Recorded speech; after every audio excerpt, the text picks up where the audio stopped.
He was reborn as a berserker, and he was on his way to prison. In this world, barbarians are fierce bastards who hunt monstrous creatures, yet he was being taken to prison by people who didn't even reach his waist. The truth is, this boy was reborn into a world where barbarians are berserkers who grow stronger by feeding on the blood of beasts. They would reach a point where they couldn't even recognize their own comrades. They were true berserkers, born only for destruction, and he ended up reincarnating into a body 100 times bigger than everyone else, with overwhelming strength. On a clear blue day, the story begins again in a different place. Down a road, a group of soldiers escort several chained prisoners. Hands chained, one of the prisoners walks the path in silence. Following the road, the entire group continues its long and slow journey. A man yells that he's innocent, that he only stole a ring. At that, one of the guards tells all the prisoners to shut up. After being reprimanded, they fall silent and continue walking down the road. The guard then remarks on how loud the trash is today. Approaching, another voice tells the officer he's truly innocent. Turning around, the guard asks the man who he thinks he is. He then says he never sold anything and that he was framed. Falling silent, the guard just stares at him, saying nothing. The man reflects that there's always someone who frames an innocent person. He continues, saying that a paladin is a paladin no matter their age. The guard then asks if he has the nerve to continue with that story. Staring at the man, the guard asks if he dares to doubt a paladin of Elga. Saying he'll be released if he's innocent, the guard tells him to get back. Returning to his spot, the man rejoins the other prisoners. Thinking it's a shame, the guard says the man won't survive. Telling himself to forget the vendor, the guard shifts his focus. His attention turns to the prisoner right behind the man. Impressed, the guard wonders how they managed to catch such a strong barbarian. Among the prisoners, he walks in chains with all the others. Confused by the situation,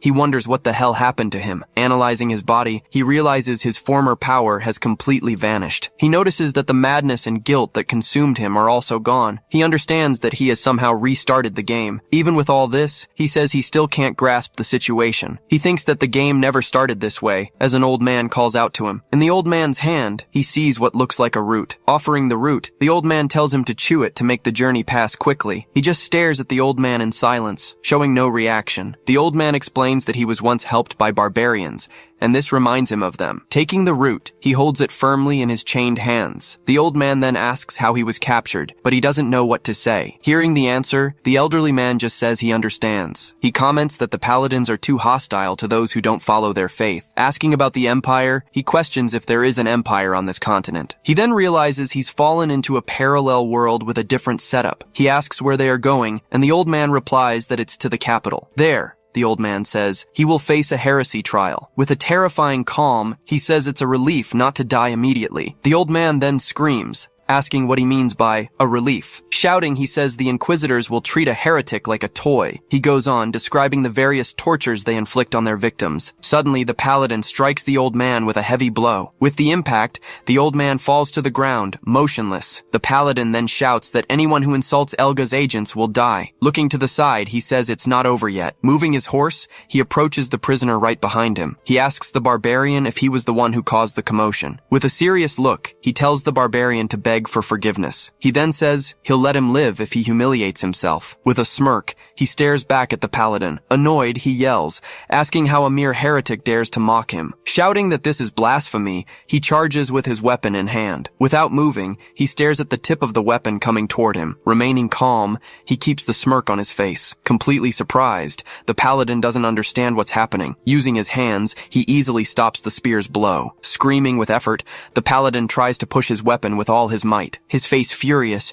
he yells for him to let go right now. He then says that if that's what he wants, he will let go. Released, the paladin loses his balance and nearly falls off his horse. Regaining his posture, he yells that he will judge the heretic right here and now. Eyes wide, he doesn't understand what just happened. Leaping into the air, he lunges forward to land a direct hit on the paladin. With a powerful impact, the blow sends the knight flying far away. Landing on the ground, he observes the result of his powerful attack. Lying on the grass, the paladin's horse is motionless and defeated. Nearby, the knight is also on the ground, completely unconscious. Still in chains, he turns to face the fallen enemy. Struggling to his feet, he says a heretic shouldn't dare to touch him. He finishes by saying that as an agent of God, this is unacceptable. Watching the knight, he notes that a paladin is still a paladin. Raising his spear, the paladin prepares to use an ability. Observing the scene, the barbarian is surprised by what he's seeing. Beginning a prayer, he calls out to the master of eternal radiance, Elga. Asking for permission, he says he will sentence the heretic heretic in Elga's name. With his spear pointed, he prepares to deliver the blow. In a swift movement, he charges at the enemy with everything he's got. Rushing toward him, the paladin propels his body forward for the attack. Sensing the attack, he braces for the coming impact. He then says there's no way he can dodge that blow. Advancing rapidly, the paladin unleashes his strike with full force. Taking the hit, he's thrown back as the cart explodes. After the dust settles, the paladin stares at the barbarian lying in the wreckage. On the ground, he places a hand on his chest to check the wound. Approaching, the paladin says he can't believe he survived the attack. Advancing, the paladin says he's as tough as he is ugly. He thinks that even with his stats at 0, it's tough to fight like this. Clenching his fist, he says it would be easy with a demon nearby. Looking around, he tries to figure out how to get out of this situation. Catching a scent, he realizes it might be just what he needed. Suddenly, the paladin stops walking. He says he recognizes his strength, but this is the end. With a serious look, he tells the barbarian to seek forgiveness. Suddenly, the knight's eyes go wide with pure surprise. Covering his nose, he yells, asking what that horrible smell is. Starting to laugh, the barbarian gets up and stares back at him. The paladin then asks if he's gone mad from being so close to death. He says that the god Elga seems to have chosen him, not the paladin. With one blow, he shatters the wooden debris on the ground. From there, he pulls out the head of a monster that was hidden. Seeing the monster's head, the paladin recoils in disgust. At that, the wound on his chest begins to react. With a smile on his face, he stares at the knight without a trace of fear. Raising the monster's head, he prepares to use his ability. Lifting the head to his mouth, he begins to drink the blood. Everyone watches the scene, completely still and showing no reaction. The paladin says he's gone mad, drinking the demon's blood. Calling one of the guards, the paladin orders him to finish the heretic. Advancing slowly, the guard prepares to attack the empowered barbarian. With his weapon in hand, the guard hesitates before striking the enemy. The paladin then screams at the guard, ordering him to kill him. With a swift blow, his hand strikes the guard's face. Grabbing the guard's face, he holds it with immense force. Holding the soldier, he lifts him off the ground with just one hand. The guard begs for his life, pleading to be spared. Ignoring the plea, he squeezes the guard's face even harder. From a distance, the paladin watches the scene unfold, powerless to do anything. With a final blow, he crushes the guard's face with his hand. He thinks that with this power, he can now escape this procession. Screaming, he says this power is more than enough for everyone. Unleashing his energy, he screams with all the strength he has. Terrified, the other guards back away, afraid of what they're witnessing. Unable to speak, one of the guards trembles in fear at the sight. Screaming loudly, he yells that the prisoner is actually a monster. Afraid, the other guards end up dropping their weapons on the ground. Desperate, everyone there starts running to get away from him. The paladin yells for them not to retreat and to subdue the prisoner. Threatening them all, he says that anyone who flees will be severely punished. He thinks that if he takes a few more hits, he will die. Throwing the monster's head, he hits the paladin squarely. From the impact, the knight falls to his knees, completely unbalanced. On the ground, the paladin groans in pain, utterly defeated. Looking at the head on the ground, he asks if that's a demon. With sweat on his face, he struggles to face the new threat. Suddenly, his eyes go wide, completely shocked by the scene. Rushing forward, the barbarian charges toward the paladin to attack. Preparing for the fight, he begins to pray to his god, Elga. He then asks for permission for his agent to defeat the servant of evil. With a strained face, he channels all his power into the attack. Leaping toward him, the barbarian moves in to strike the knight head on. Preparing the blow, he screams his god's name with all his might. With a precise strike, he hits his enemy squarely in the chest. He then says it's a shame, but this is the end. As he's struck, he asks if that's all the knight can do. Sweat on his face, he mutters in disbelief at what he just heard. Grabbing the blade, he stops it from piercing his body any further. With his hand on the blade, he prepares his counterattack against the knight. With a series of blows, he attacks the knight relentlessly. In the sky, a few clouds drift by as the fight continues. Continuing the assault, he strikes the paladin on the ground. He stands over the knight's body as the man begs him to stop. On the ground, he says he was wrong and begs for forgiveness just this once. Hearing the plea, he turns and begins to walk away. He then gives thanks for being spared from that situation. The paladin says he's a piece of trash and that he will get his revenge. Lying on the grass, he tries to catch his breath after the beating. As he swears revenge, he notices something strange is happening. Walking away, he picks up the knight's weapon. Seeing the shadow, the knight is startled by his approaching presence. With his face covered in blood, he can't believe what he's seeing. Holding the spear, he says that despite everything, the man still prays to Elga. He then says he hopes he'll find his god in the afterlife. Calling him a child of Elga, he prepares for the final blow. With a decisive blow, he finishes the paladin using his own spear. Covered in blood, he just stares at his surroundings in total silence. Turning, he then observes the other guards who fled. Desperate at the scene, the soldiers run for their lives. Thinking about his first journey, he picks up one of the spears from the ground. Running without looking back, the guards try to escape that place. Glancing back, one of them keeps running, terrified of the enemy. Thinking he was safe, he's struck by a spear. One by one, the other guards are hit by fatal blows as well. He then thinks that you should never leave any loose ends behind. Hiding in the bushes, one last guard watches the scene from afar. Trembling with fear, he covers his own mouth to keep from making a sound. Turning back, he realizes there's still one last enemy. With a swift movement, he throws the spear toward the bush. Cutting through the air, the spear flies true toward the hidden target. Taking a direct hit, the last guard is defeated with a fatal blow to the head. With his back to the others, he turns to speak to the prisoners. One of them says the way he defeated the paladin was impressive. As he continues to speak, he's interrupted by a sudden, fatal blow. From the impact of the blow, the prisoner's head explodes instantly. Startled, the other prisoners are covered in blood, frozen in shock. He then thinks that this was a lesson from his first journey. Trying to escape, the other prisoners start running away. He thinks that you should never leave any loose ends behind. In a panic, they desperately try to run for their lives. A desperate prisoner screams, asking why he's doing this. He then begs him to stop, but the barbarian doesn't listen. With a final blow, he strikes him down without any mercy. After the attack, he turns and faces the fallen bodies. Amidst the corpses, he stands as the sole survivor. He thinks that he can't leave them alive, as they could turn him in. Spear in hand, he says he can't take that risk. Terrified, the last prisoner begins to weep desperately for his life. Crouched on the ground, he despairs at his situation. Seeing the approaching spear, he screams in fear of what's to come. Looking at the prisoner, he says that this is the last one. Preparing the blow, he raises his weapon to strike the man on the ground. Screaming that it's unfair, the man grabs the weapon with his hands. Staring at the prisoner, he readies himself to deliver the final blow. He then pleads for mercy, begging to be spared. With a serious look, he asks for a single reason to spare the man. Desperate, the prisoner says he has a wife and son and was framed. He says the man seems innocent, but that's not a good reason to live. Suddenly shouting, the man offers his services as an experienced guide. With the weapon aimed at him, he asks if the barbarian doesn't need a guide. Confused by the offer, he asks what a guide is exactly. The man then says he's a merchant who knows all the local geography. He asks since when the kingdom of Luquonia became a great empire. Understanding nothing, the prisoner is completely confused by the question. He then thinks the barbarian must have come from very far away. Pressing for an answer, he asks why the man went silent. The prisoner replies that 248 years have passed. Then he asks what year it would be on the old lunisolar calendar. The prisoner says it would be around the year 1130. He is shocked that the common calendar has now become something ancient. He then asks about the state of the continent and the demon realm. The merchant explains that the continent unified but is now divided. He continues, saying the church has grown and no one ever returns from the demon realm. Surprised by this information, he questions if truly no one has returned from there. Listing important names, he asks if the merchant has ever heard of them. The merchant, frightened, replies that he's never heard of any of those names. Suddenly, the merchant seems to recall the name Melissa with some surprise. The barbarian then says he thinks he's heard that name somewhere before. Trying to remember, he says maybe it was someone with a similar name. He doesn't understand how the heroes who defeated the archdemon were forgotten. Processing everything, he falls silent for a moment, just observing. He then asks why demons are everywhere now. The merchant says some believe it's a divine punishment from the god Elga. Others say it was a mage or a great evil that is yet to come. He finishes by saying that the truth can only be known by the gods. Standing, he remains silent for a moment, processing everything he's heard. With a swift movement,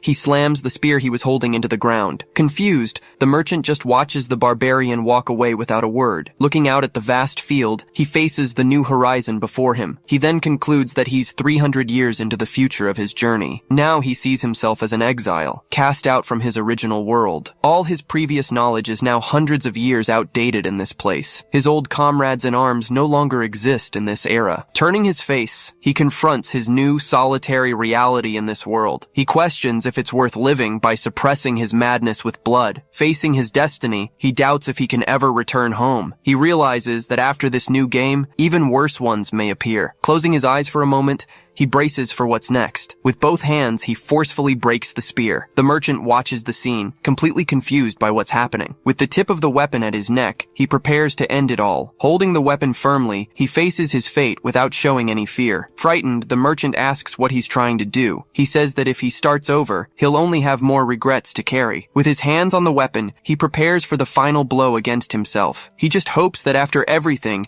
he doesn't end up in a game over room. Closing his eyes, he remembers a conversation he had in the past. In a flashback, he recalls being asked about the future. Remembering Melissa, he recalls her talking about building a tower. Opening his eyes, he seems to have found a new hope to carry on. He asks the merchant if he said he'd heard the name Melissa before. The merchant replies that he believes it's the name of the first tower master. He then asks where this tower is, and the merchant stops him. The merchant explains that the journey will take at least 2 whole months. In silence, he stares at the merchant, processing the new information. With a slight smile, he seems to have found a new reason to live. Remembering Melissa, he says he can't even die when he wants to. He then orders the merchant to take him to the magic tower. He says he can't waste time as he needs to find the tower. He then offers the most precious thing he has as payment. With a serious look, he says the payment will be the guide's life. Tossing the spear to the ground, he gets ready to set out on his journey. He tells the merchant to grab his things so they can leave immediately. Amidst the wreckage, a sword catches the barbarian's eye. He says that weapon might be useful for what he needs. He thinks he'd love to take the spear, but he can't use the weapon. With a serious look, he regrets not having brought his old axe. The merchant then complains about the axe, but is relieved to be alive. The barbarian then collects the demon's blood in a container. With his new sword and the blood, he is ready for the journey. Telling the guide to move out, he prepares for his new journey. They then begin the long journey toward the magic tower they seek. At the battle site, the paladin's body attracts several crows. With red eyes, the crows watch the fallen and abandoned body on the ground. Someone then finds the body and recognizes the dead paladin's identity. A knight says they were all wiped out and asks what they'll do now. Calling for Lady Helia,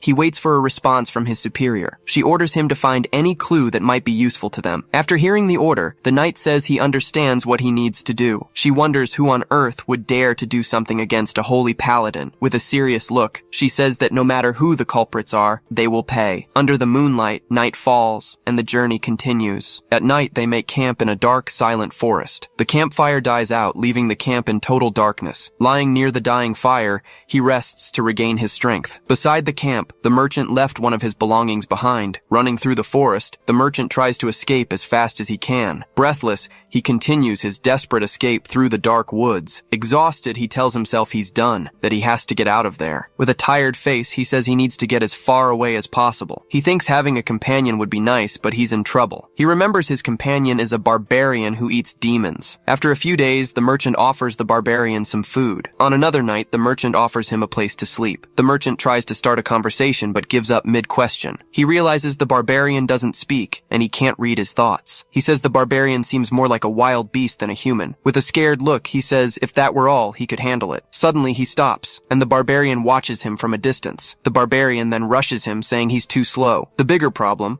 according to the merchant, is the barbarian's incredible speed. With a frightened face, he says the barbarian is already too far ahead. He complains that he can barely catch up to the barbarian before he disappears again. With his arms crossed, the barbarian glares at the merchant until he arrives. He feels like the barbarian will break him if he falls behind. The merchant thinks that if it weren't for him, they'd be miles away by now. Exhausted, he says he can't take it anymore and feels like he's going to die. Afraid, he decides he has to escape one way or another. Running through the night, the merchant puts his escape plan into action. The chance to escape, he says, came sooner than he expected. Muttering in pain, he continues his desperate run through the dark forest. He regrets leaving his bag behind, which held his fortune. He thinks that if he had tried to grab it, he might have woken the beast. He concludes that it's a waste, but his life is more precious. He wonders how long he's been running and feels lost. Suddenly, a voice asks where he's going in such a hurry. Startled, he turns around and is shocked by what he sees. Confused, he wonders how this is possible, where he came from. The barbarian then asks why the merchant is running away from him. With a serious look, he asks if the merchant doesn't want his payment. Unable to answer, the merchant stands frozen in fear before him. He then throws himself to the ground,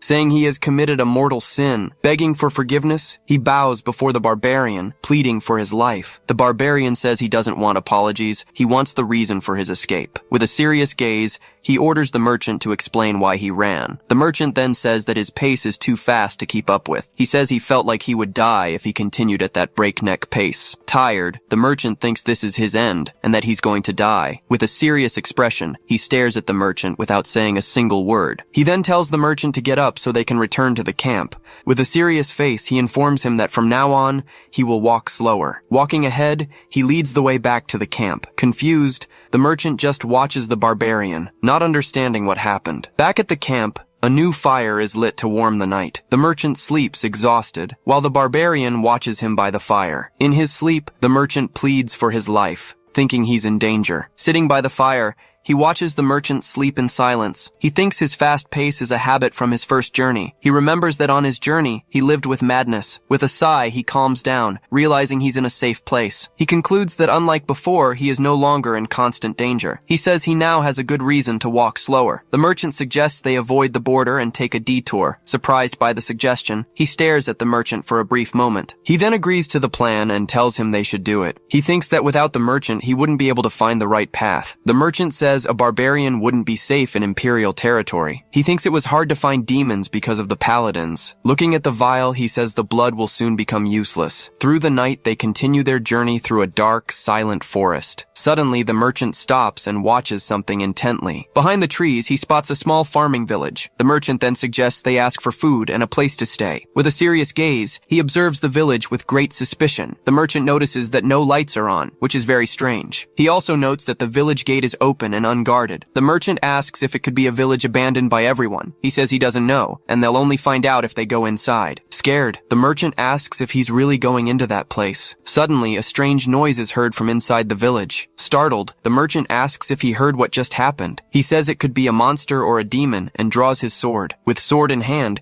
he prepares for whatever he might find. With a smile, he says that this is good news for him. Arriving in a deserted village, he leads the way with his companion right behind him. Wondering what's going on, he comments that the place doesn't seem abandoned. Suddenly, his feet lock in place, and he stops walking through the village. He immediately goes on alert, watching for any suspicious movement from the houses. His partner then asks why he suddenly stopped walking. Noticing the only house with an open door, he points his sword toward it. Out of the darkness, a strange foot stomps hard on the dirt ground. Right after, a monster charges forward screaming, ready to strike with its weapon. Before it can land the blow, the monster's eye locks onto its opponent. With a single, swift strike, he hits the monster's neck without hesitation. After the blow, the monster's head is thrown back by the impact. His companion yells out as the monster's body falls. Then, a group of monsters appears, all armed and ready to attack. His partner says that goblins aren't usually aggressive and that something must have happened. With a smirk, he says it looks like they've come to the right place. Screaming loudly, one of the monsters leaps at him with a club. He counters with a quick, precise strike.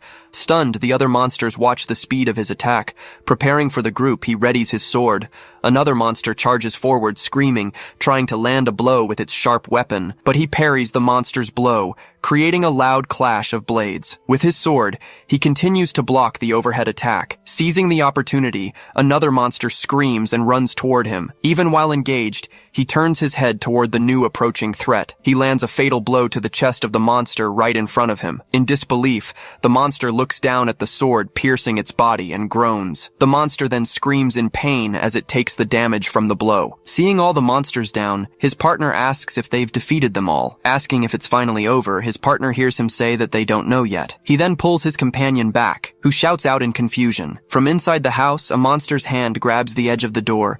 Then a huge monster appears in the doorway, holding someone hostage. Realizing the situation, his partner yells that it's a little girl. The monster then screams and charges toward them, holding the hostage. Flying through the air, a sword is thrown at the creature. The weapon travels quickly, aimed right at the kidnapper monster's head. With a perfect shot, the weapon hits the target dead center. Hit, the monster falls backward and drops the girl on the ground. His partner complains, saying he could have hit the little girl. Holding the girl, he says confidently that would never happen. He then places the girl on the ground, setting her down safely. Carefully, he begins to untie the ropes that bound the little girl. Falling to the ground, the loose ropes show she is finally free. Looking at her, he says he needs to ask some important questions. Terrified by the situation, the girl just cries, unable to answer. His partner then tries to calm her down, saying they aren't bad people. Offering her a piece of candy, he tells her to just put it in her mouth. Tasting the candy, the girl starts to calm down and stops crying. He remarks that his partner is surprisingly good with kids like her. In response,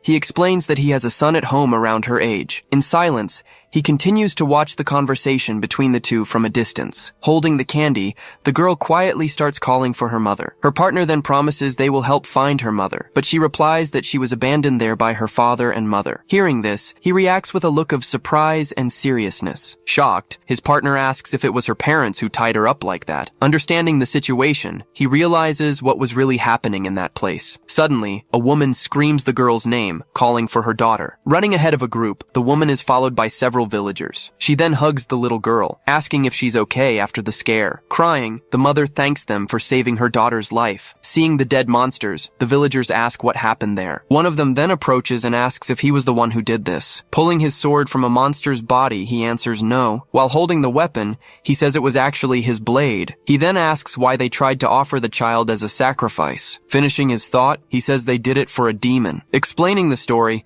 a villager says the forest was full of monsters. Sitting at a table, he hears that the remaining monsters started to attack. Being very fierce, the monsters caused many deaths among the villagers, but when they gathered to fight back, they found an army of monsters. Recalling the creature, the villager says they saw the one that was leading them. With no strength left to fight, he says they surrendered in despair. The monster then announced it would visit the village the following week. Demanding a sacrifice, it ordered each house to give up its most useless child. Outraged, his partner asks if other children have already been taken by them. Arguing back, the villager asks who they should have given up instead. Filled with anger, the villager then clenches his fist tightly. Slamming his hand on the table, he stops the fight that just started. He then asks how many horns that thing had on its head. Not understanding the question, the villager answers that the creature had none. After hearing the answer, he falls silent for a moment. Grabbing his sword, he says it's all right and asks them to guide him. Confused by the request, the villager asks where they would take him. With a steady gaze, he asks where the villager thinks they're going, then declares their destination is the demon's lair. With a lit torch,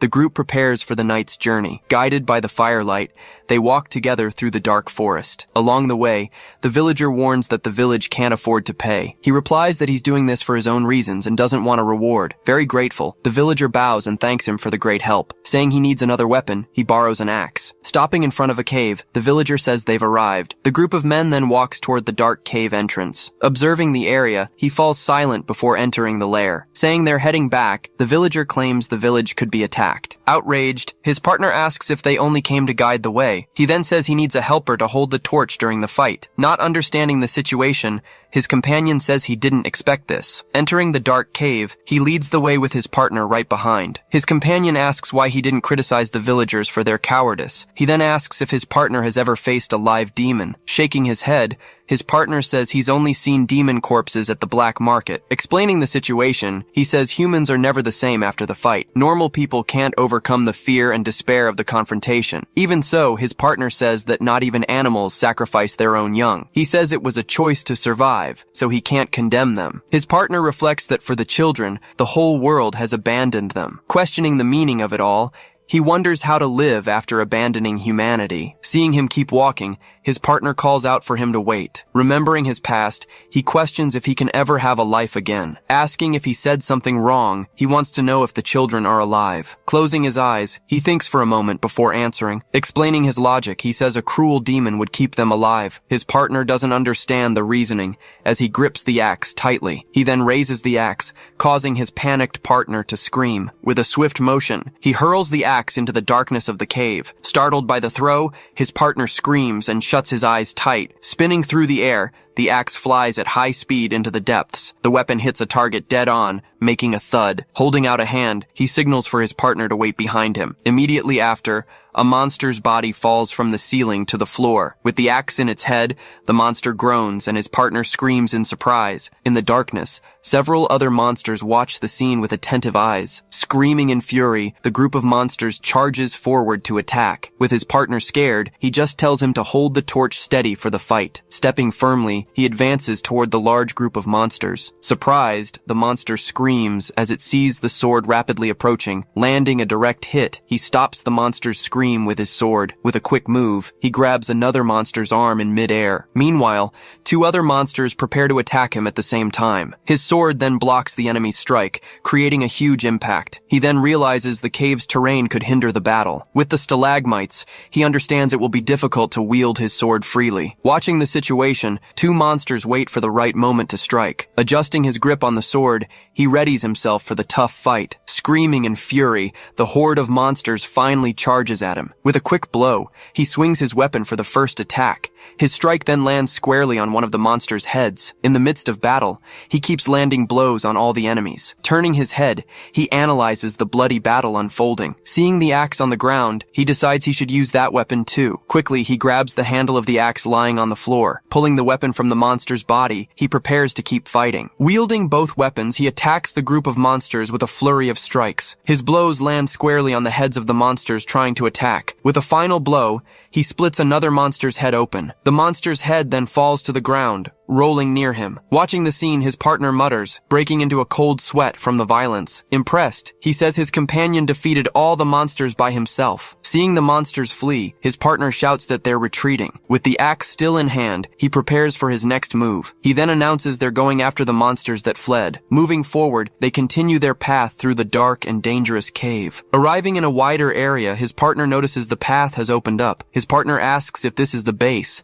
noticing the carved walls. Sensing a different smell in the air, he sniffs to identify the threat. Warning that a demon is near, he tells his partner to stay back. He then tells his partner not to run, so he won't get caught by the monsters. Suddenly, his eyes widen, realizing the danger right in front of him. With a swift strike, the creature attacks by surprise, rushing past him. With his two weapons, he tries to defend against the attack. The demon says it has never seen him before, and that he's not a villager. Finding it all very interesting, the creature gives a strange smile. Analyzing the situation, he notes the enemy is different from what he'd heard. Observing the horn on the demon's forehead, he understands that it's growing. He then grumbles, knowing this goblin is going to be strong. Facing the demon, he braces for the tough fight ahead. He then realizes the horns mean it's evolved into a mid-rank demon. The demon then says it loves that expression on its opponent's face. Rushing forward, the creature lunges at him with a decisive strike. Turning his head, he manages to react just in time to defend himself. He then blocks the demon's blow, causing a massive shockwave between them. The creature says it likes humans because they're weak and follow orders. Realizing its speed, he admits he only blocked it out of pure combat instinct. He confirms its strength and agility are not those of a weak demon. The demon says he killed many goblins and must now beg for forgiveness. He knows that not even elite soldiers are guaranteed to defeat a mid-rank demon. Saying it'll give him a chance, the creature slowly approaches him. The demon orders him to stop using one of his arms immediately. It commands him to use the axe to cut off his arm and then eat it all. Sensing the danger,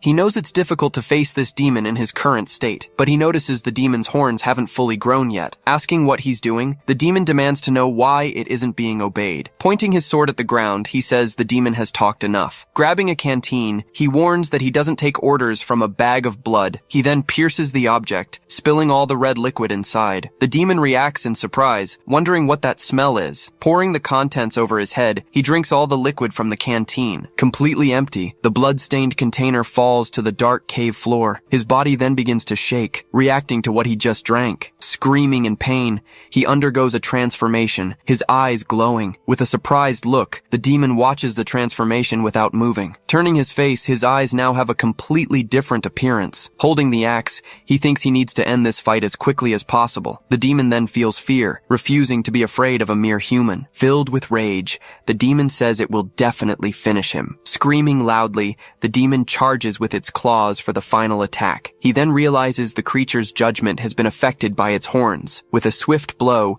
the demon swings its claws to hit him. Able to see its movements, he prepares to dodge the next blow. He then parries the blow with his axe, creating a powerful impact. Screaming in surprise, the demon recoils for a moment from the block. Looking at his axe, he notices the weapon is now cracked. At this rate, he knows the blade will break at any moment. He then pulls his sword from the ground, ready to fight even with his bare hands. Baring its claws, the demon growls, preparing for the next attack. The creature then screams that it will never forgive that human. With a quick step, he charges toward the demon without hesitation. Then Kadim spins his body, preparing a powerful strike with his sword. As it starts its attack, the creature takes a heavy blow right to the face. The impact drags its feet backward, kicking up dust from the ground. Holding the axe, the monster questions what kind of strength that is. Seeing an opening, Kadim attacks, shattering the ground with his movement. The creature wonders how a mere human has so much destructive power. As the monster screams, He charges at his opponent. The creature then prepares a direct attack with its sharp claws. Without even flinching, he takes the blow, which hits him hard. After the attack,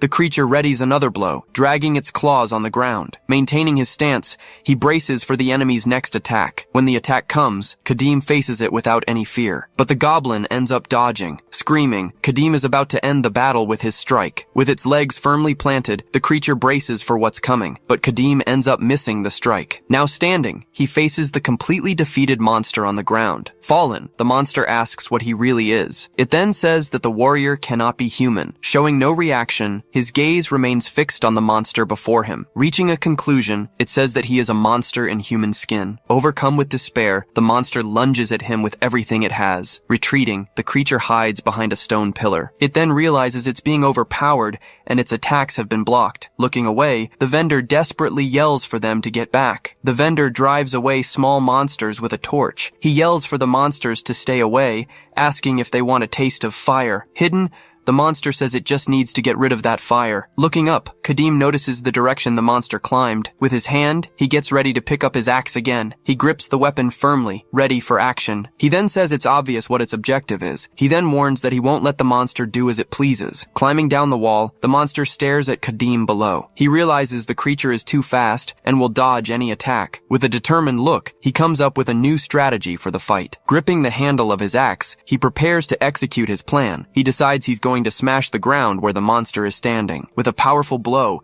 he strikes the ground right beneath the creature. Caught by surprise, the monster doesn't understand what's happening. His axe comes down, spinning with impressive force and speed. On impact, the cave floor explodes, sending rocks flying everywhere. Plummeting, the creature begins to fall along with the debris from the wall. On the ground, the impact of the blow kicks up a cloud of dust and fragments. On the ground, the monster complains that dust got in its eyes. Taking a step forward, he readies himself for his next move. Moving in quickly, he delivers a precise strike to the creature's face. Feeling the blow, the creature screams as the weapon pierces its eye. Screaming in pain, the monster cries out that it hurts a lot. He then comments that the creature's face looks much better now. Even wounded, the monster screams that it's going to kill him. Surprised, he says he didn't think the monster would still be alive. Gripping his weapon tighter, he prepares for his next move. He warns that the monster is starting to become a nuisance. Screaming in pain, the creature desperately begs him to stop. With one last strike, he finishes the creature once and for all. He then steps away from the monster's body left behind. With its head split open,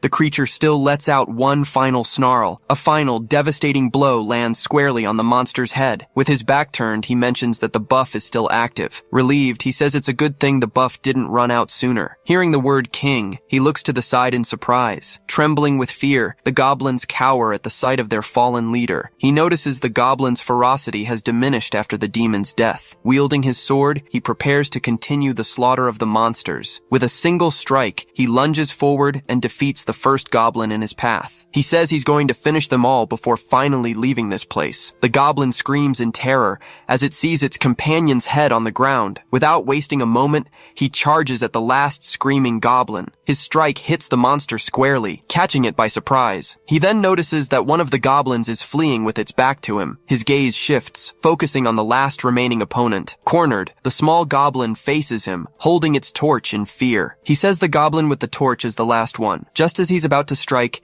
he hears someone desperately calling his name, but the vendor shouts desperately, calling for his lord. His eyes widen in surprise as he hears a familiar voice calling him. He stops his swing, his weapon just inches from the terrified vendor's face. Breaking into a cold sweat, the vendor remains paralyzed with fear in this unexpected situation. Seeing the attack stop, the vendor is in shock, not understanding anything. His intense gaze then softens as he finally recognizes the person in front of him. Worried, the vendor asks if he's all right, noticing something on his face. He then explains that the children are deeper inside and need to be saved. Nodding, the vendor says he understood the plan perfectly. He then drags the demon's body, walking toward the cave exit. Back in the village, the people celebrate upon learning the children have returned. Crying with joy, the parents hug their children, who are finally safe. Carrying the creature on his shoulder, he receives the thanks of the entire village. A grateful old woman offers him some stew and invites him to eat. He asks her to give the food to the children who have returned hungry. Saying he needs to rest, he tells the vendor to go eat with the others. As the warrior walks away, the vendor looks back with a worried expression. In a flashback, one of the rescued children shows a look of pure panic. Looking up, The vendor seems very confused by the whole situation. With a stunned look on his face, he asks, "What the hell is going on here?" In the cave, the children repeat strange words and beg not to be left behind. He then explains that they've been brainwashed since they were captured. Continuing, he says their parents abandoned them, leaving the children traumatized. They were also told they were the most useless children in the world. This process was so powerful that not even a priest could resist it. But he corrects himself, saying it was a fact engraved in their minds. Horrified, the vendor asks why a demon would do something so terrible. In response, he says it's in their nature to feed on human despair. With nothing to say, the vendor remains silent after the explanation. Now he understands what Kadim meant about a less cruel demon. Then he asks if there's any hope if the parents truly repent. He says it's not impossible, but he doubts these parents are capable of it. Wordless, the vendor just stares at the ground, thinking about the harsh reality. Turning around, the guide begins to walk away from the village in silence. Carrying the body, he passes through the village's wooden gate. Suddenly, someone asks in surprise if he's leaving already. The vendor suggests he should rest, but he says witnesses have already appeared. He explains that killing a paladin is something they won't ignore. Remembering what happened, the vendor is shocked as the realization hits him. Saying they need to hurry, he warns that trackers might be on their way. The scene changes to two knights observing the body of a fallen paladin. With a serious expression, Helia surveys the scene of the fight. He stabs the dagger into the monster's neck to collect its blood. He then holds the monster's head, collecting the liquid in a container. With his objective complete, he says that this will be enough for an emergency. After collecting what he needed, he throws the monster's body to the ground. A villager then asks what he plans to do with the demon's body. He coldly replies that he doesn't need the body and orders them to burn it. Confused, the villager thinks about the value the demon's body could have. He then realizes he could profit greatly by selling the body, but the warrior warns of the danger of letting the smell of blood spread. With a serious look, he asks if they want another attack from crazed goblins. Not knowing how to respond, the man gets nervous at the warrior's warning. He then stammers, saying they were already planning to burn the monster's body. As he turns to leave, an old woman calls him by the title of mercenary. As a thank you, she offers him some useful items the villagers have gathered. He thanks her and says he'll make good use of all the items. Putting on the new boots, he prepares for the long journey. Tightening his belt, he adjusts his new travel gear. Saying the quality is decent, he gets ready to leave immediately. When a sharp pain hits his chest, he feels a strong pang. With his hand on his chest, he remembers the wound made by the paladin. While other wounds have healed, that one remains open even after 10 days. Thinking about it, he concludes the spear was a consecrated weapon. Back at the crime scene, the paladin's spear is still stuck in the ground. One of the knights turns and calls the woman Lady Helia. He reports they found no clues, and she calls him pathetic. She orders him to deduce the culprit's intent, since everyone was killed. Surveying the scene, she notes that nothing was stolen, and the body was butchered. Curious, the knight asks if she already has a suspect in mind. Yelling, she says she's talking about spirits and tells him to investigate. She screams that there's a reason he hasn't been promoted. He thinks she's arrogant, but he can't talk back because of her position. Being Archpaladin Helia, she defeated 20 demons alone to earn her rank. Despite her terrible personality, she is the youngest and most powerful Archpaladin in the Empire. Frustrated, he recognizes that as a mere paladin, he is no match for her. He then accepts the situation, realizing there's nothing he can do. Helia orders him to get the sacred relic the Archbishop gave them. Shocked, he asks if she means Damien's twin mirrors. Being relics that reflect the past and future, one of them has already broken. Annoyed, she yells, asking if he'd rather report their failure to the Archbishop. She reassures him, saying the mirror would only break if it reflected an archdemon. Reluctantly, he hands the sacred artifact to his immediate superior. Kneeling on the ground, she prepares to use the sacred relic. In her hands, the mirror begins to emit a very intense glow. The artifact then projects an image of the recent events at the location. In the vision, Kadim appears, drinking a demon's blood. Seeing the scene, the paladin wonders what the hell is happening there. With a furious gaze, the Kadim in the vision stares down his enemies. Suddenly, the mirror in her hands shatters completely. Shocked, the knight shouts that the mirror suddenly broke. She says it's impossible, as it reflected a being of an archdemon's level. He then suggests they go back and report the monstrosity they saw. Questioning the idea, she says there's no reason to go back now. With determination, she announces they will continue the search for the culprit. desperate. Holding her sword, she readies herself for the hunt to come. With her firm stance, she shows she is ready for combat. She then vows to execute that demon with her own hands. Changing scenes, the merchant is squatting alone by a riverbank. Worried, he thinks about the children's future and his own son. Shaking his head, he tries to get rid of his bad thoughts. Determined to survive, he fills his canteen with water from the river. Returning to the camp, he sees the warrior already lying near the fire. He calls out that dinner will be ready soon, finding it strange to see him lying down. Confused by the lack of response, he gets closer to get a better look. Then he sees Kadim trembling and desperately asks what's happening. Supporting Kadim, he is shocked by the state of someone who seemed invincible. He notices the wound on his chest, asking what happened all of a sudden. Panting, he thinks he should have realized sooner about the consecrated weapon. He then remembers the weapon had a blessing to harm demons. Being a berserker, the demon blood in his body is reacting to the blessing. The merchant says they should have rested, but he warns it wouldn't have helped. Then he asks about the phase of the moon, leaving the merchant confused. Relieved, he realizes there's still time to do what he needs to do. Suddenly, a noise in the air catches their attention. Frightened, the merchant wonders if that sound is what he fears. Pairs of glowing eyes appear as howls echo through the dark forest. Growling, a bladed wolf stares them down, completely terrifying the merchant. Taking a deep breath, he prepares for combat, even though he's wounded. Grabbing his weapons, he firmly wields his axe and sword. He then steps in front, telling the frightened merchant to stay back. Sweating, he just thinks that this world won't leave him in peace. Facing the pack, he calls them mutts, getting ready to fight. Raising his weapons, he says they chose a terrible time to show up. Facing the warrior,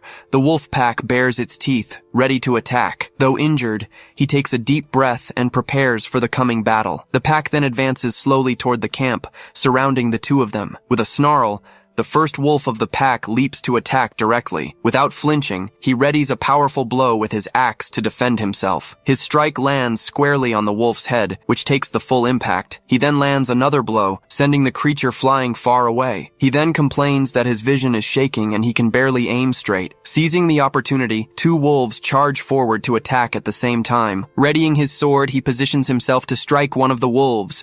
With a swift movement, he hits the first wolf with a clean strike. As he attacks, another wolf comes from the side to bite him. The creature manages to bite his arm, sinking its teeth in deep. With his free hand, he delivers a powerful blow to the wolf. He notices a wolf on his back and throws a powerful punch at it. Just then, another wolf takes the chance to bite his leg. Turning his head, he faces the creature that attacked him by surprise. Without wasting time, he plunges his sword into the wolf's head. Panting, he leans on his sword, surrounded by the bodies of the wolves. But the remaining pack reorganizes, preparing for a new assault. He realizes they are experienced hunters, and he won't last much longer. Looking back, he yells for the vendor to get away from the imminent danger. The vendor tries to help, using torches to keep the wolves at bay. With no other choice, he decides to drink the demon blood, even though it's dangerous. Seeing his action, the wolves pause for a moment, watching intently. He then tips the vial, drinking all the demon blood in one go. Standing up, he faces the pack, ready to end the fight. He realizes the buff changes depending on the type of demon blood. With his body energized, he finishes off the wolves that were coming toward him. The buff he received impressively increases his agility. Remembering the demon's agility, he understands the blood's effect. Afraid of his new power, the wolves begin to slowly retreat. Surprised, the vendor shouts that the wolves are fleeing the fight. He realizes they aren't fleeing, but regrouping to attack. Just then, a huge white paw slams down hard on the ground. Sensing the presence, he turns around and goes on high alert. Covered in scars, the giant wolf glares at the two of them with a snarl. The vendor says that wolf is strange and twice the size. He then realizes that creature is the pack leader. To make matters worse, he notices his buff is wearing off. Lunging forward, the giant wolf attacks him with a powerful blow. He wonders what kind of power this is, trying to resist the weight. Straining hard, he withstands the pressure of the creature's blow. Feeling the impact, he ends up spitting from the exertion. He then staggers back, caught by the frightened vendor. Desperately, the vendor asks if he's okay and what happened. He yells for the warrior to wake up, as the wolf is right in front of them. With a hand on his chest, he feels the wound ache intensely again. Snarling, the giant wolf faces the two of them, who are badly injured and exhausted. He then thinks that it's time and the conditions have been met. Surprised by what he sees, his body suddenly begins to react. He says the moment he's been waiting for has finally arrived. It's midnight, and the moon is completely hidden in the starry sky. With his sword, he plunges it forcefully into the ground. He then invokes Athala, the undefeated master of all weapons. Kneeling, he blesses the warrior who is thirsty for battle and enemy blood. He says that now, the eye that watches over the land has finally closed. A powerful energy begins to emanate from him, impressing the wolf and the vendor. Shocked, the giant wolf backs away, sensing the power of that transformation. Not understanding anything, the vendor wonders what the hell is going on. Meanwhile, the warrior's body is engulfed in intense flames. A voice then asks what name he will give his blade. He thinks it's been a long time since he felt that resonance of his will. Revealing his choice, he says the blade's name is Mosquito. Holding the sword, he completes the weapon's naming ritual. A mysterious symbol begins to form on the blade's surface. Finishing the process, the shape completes itself, revealing a unique mark on the weapon. He then reveals himself as the one who discards the name, a unique characteristic. Enraged, the giant wolf snarls and lunges at Kadim with full force. Terrified, the merchant shouts for his master, fearing the worst. Picking up his sword, he prepares for the final showdown. He then charges forward, countering the giant creature's strike with his sword. With a snarl, the wolf faces him, ready for battle. A notification appears, announcing that a special effect of the sword has been activated. Blood begins to be absorbed by the sword's blade, making it glow. The effect's name is revealed as Lifesteal, a powerful ability. Feeling the effect, he says he can breathe again and his wounds have healed. Snarling, the giant wolf glares at him, sensing the danger of that ability, but he says it's not enough and calls it to fight again. The wolf then charges, but he strikes it with a precise blow. With his sword, he lands a fatal blow right in the middle of its head. Holding the sword in his hand, he shows that the fight is over. With the stolen life force, all his wounds are healed instantly. Analyzing his body, he notices that even the curse wound has healed. He thinks that the wolves showing up was a blessing in disguise. His new sword has the effect of stealing life with every strike, but he knows he'll need dozens of monsters to fully heal. Still, he says that for now, it's more than enough. He thinks that getting a special effect without materials is a huge advantage. Sheathing his sword, he says that learning not to be greedy is a lesson in itself. From behind a tree, the merchant asks if the battle is finally over. Seeing the bodies, he's shocked that even the pack leader is dead. He then approaches and is stunned to see the healed wounds. Turning around, Kadim asks why the merchant didn't run away. Not understanding, the merchant is surprised by his question. He says that if the merchant had abandoned him, he would never have caught up. Confused, the merchant tries to understand what that question means. After thinking, he finally realizes the intention behind the question. With a smile, he says the wolves would have hunted him down anyway. The merchant then wonders why he didn't flee, realizing he was worried about Kadim. Asking him to keep watch, Kadim turns to get some rest, but he warns him not to try to run away because he would find him. Frightened by the threat, the merchant freezes in pure fear. Sitting by the fire, he keeps watch during the starry night. The next day, the merchant looks tired and thoughtful about the journey. He shows the map, saying it will take another 10 days to arrive. Kadim then says he'd rather not run into any more paladins, but the merchant reassures him, saying he chose a safer route. He then comments that bandits wouldn't be a problem for Kadim. Kadim suggests they stop at Morden Castle to restock. Showing the map, the merchant explains the route they will take. Kadim realizes the route will lead them to their final destination. In a flashback, it's shown that the region was a battlefield. No one trusted a giant barbarian with the potential for mass destruction. He remembers Melissa, who looked at him as if he were an insect. She described him as a tall ogre with tanned skin. With a smile, he remembers the notes she took about him, but the merchant reassures him, saying that times have changed a lot. Suddenly, their conversation is interrupted by a noise on the road. They hide and watch a group of people standing in the path. He then asks the merchant what he thinks is happening. The merchant says they look like bandits, but the situation is very strange. Not wanting trouble, Kadim suggests they look for a detour, but one of the men in the group notices their presence. He then shouts and points, drawing everyone's attention to them. Annoyed by the situation, Kadim realizes he can't avoid it. With no choice, they approach the group of men on the road. He then draws his weapons, preparing for another fight. He then approaches the group, ready to handle the situation. With a serious face, he stares down the men blocking the path. Suddenly, one of the men starts shouting in a very strange way. Clapping his hands, he enthusiastically celebrates Kadim's arrival. The man calls him over, saying he knew he would come. Meanwhile, the other group of men takes advantage advantage of the confusion to escape. Celebrating, the man laughs at the others who fled like scared rats. Annoyed, he asks one last time what they are doing. The man then calls him the Raging Horn of Agon, thanking him for his help. He replies that he has no intention of helping and tells them to leave. Shocked, they ask if he isn't the Raging Horn of Agon. Speechless, the two men fall silent, confused. Annoyed, the man draws his dagger and asks who he is then. With an enraged face,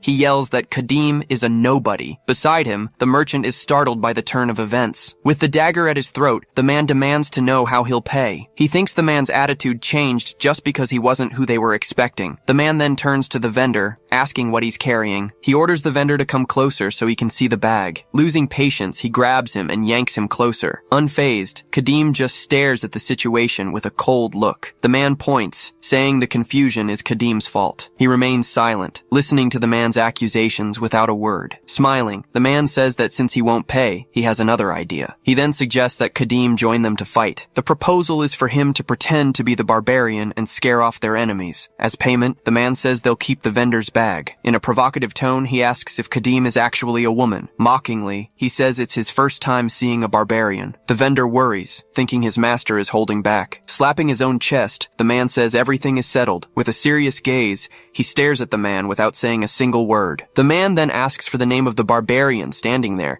He says he'll gladly reveal his name. With one swing, he cuts off the head of the man who was threatening him. The man's head rolls across the ground, stopping near his feet. The other men are shocked, unable to believe what they just saw. In despair, the henchman screams in fear upon seeing his boss killed. The vendor thinks that, just as he suspected, the trouble was far from over. Enraged, the man charges forward, shouting that he won't leave there alive. Wielding his sword, he says his name is Kadim, the great warrior. With a look of pure fury, he reveals himself as a Kadim of Atala. A yellow butterfly gently lands on the tip of his axe handle. The camera pulls back, showing the axe stuck in the forest floor. With a swift motion, he grabs the axe, and the butterfly flies away. With a single blow, he defeats the last of the men who attacked him. Holding the axe, he examines the weapon after the battle. He notices the blade is dull, and the joints are loose. Sheathing the weapon, he decides he needs a better axe. Whimpering, the last man standing stares at him in terror. Dagger in hand, he asks if all his companions are dead. With a serious look, he slowly approaches the frightened man. The man tries to run but stumbles. On the ground, the man screams in pain from the fall. With his foot on him, Kadim says he won't hurt him. He then threatens him, demanding he answer all of his questions. Kadim asks about the group and someone called the Raging Horn of Agon. Afraid, the man stays silent, unsure of what to say. The vendor explains that Agon is a city in the center of the Alliance. The Raging Horn of Agon is a legendary mercenary from the local arena. He then asks if those fools mistook him for this legend. The vendor says it's strange, since he's a huge celebrity. But the man shouts that his boss was a friend of the famous mercenary. Screaming, he threatens Kadim,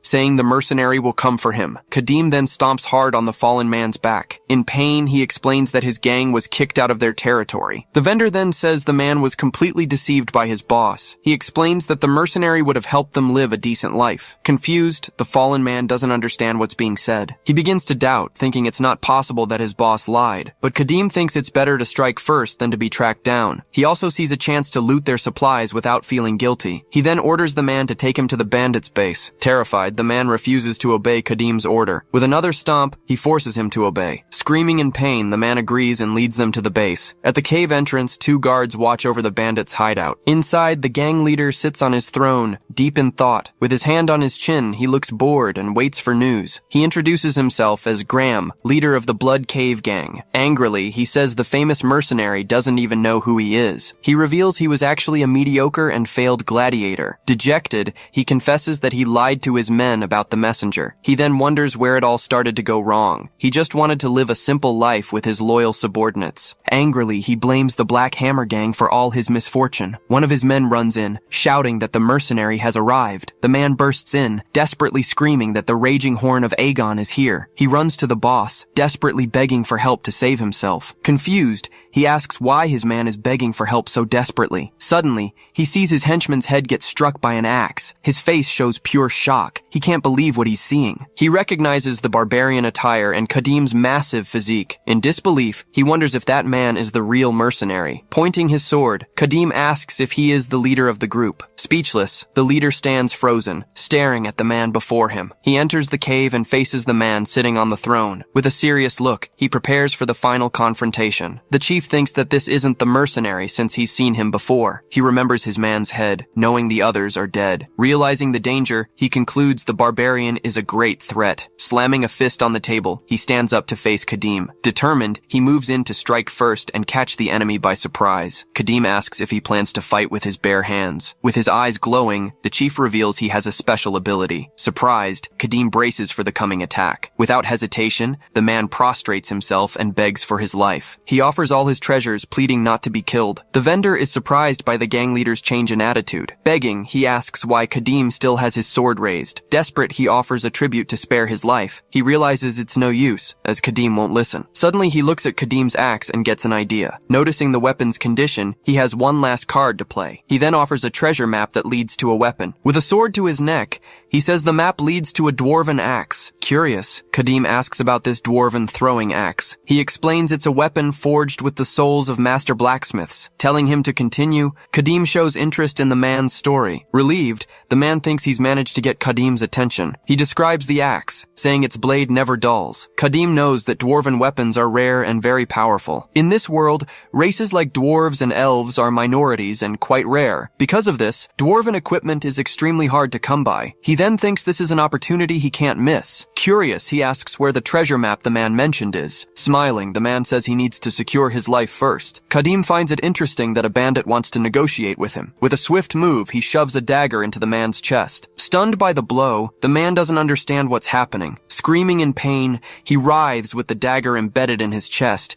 He then says he'll keep stabbing him until he talks. Trembling with fear, the man realizes he has no choice but to cooperate. Changing scenes, a man reports what he saw at the other gang's hideout. The others doubt him, saying he always spouts nonsense and they don't believe him. Annoyed, the chief slams his hammer on the ground and tells them to stop. Sitting on his throne, he listens attentively to his men's report. The leader, Kreven, questions if the mercenary really showed up to help. The men confirm the story, saying they saw it with their own eyes. With a furious glare, he asks if they think this makes any sense. Pleading, they say they saw a barbarian the size of a bear. He thinks they saw something, but he doubts it was the mercenary. He believes it's just a mercenary hired to pose as him. But just in case, he prepares for the possibility that it's true. Suddenly, a man runs in, warning that they're under attack. The chief asks how many there are, and the man says there are only 2. One of them, he says, is a barbarian who looks like the legend. The henchmen are shocked by the news, unable to believe there are only 2. With a serious face, he realizes the situation is more severe. He knows that if it's true, they won't stand a chance in a direct fight. Gripping the handle of his hammer,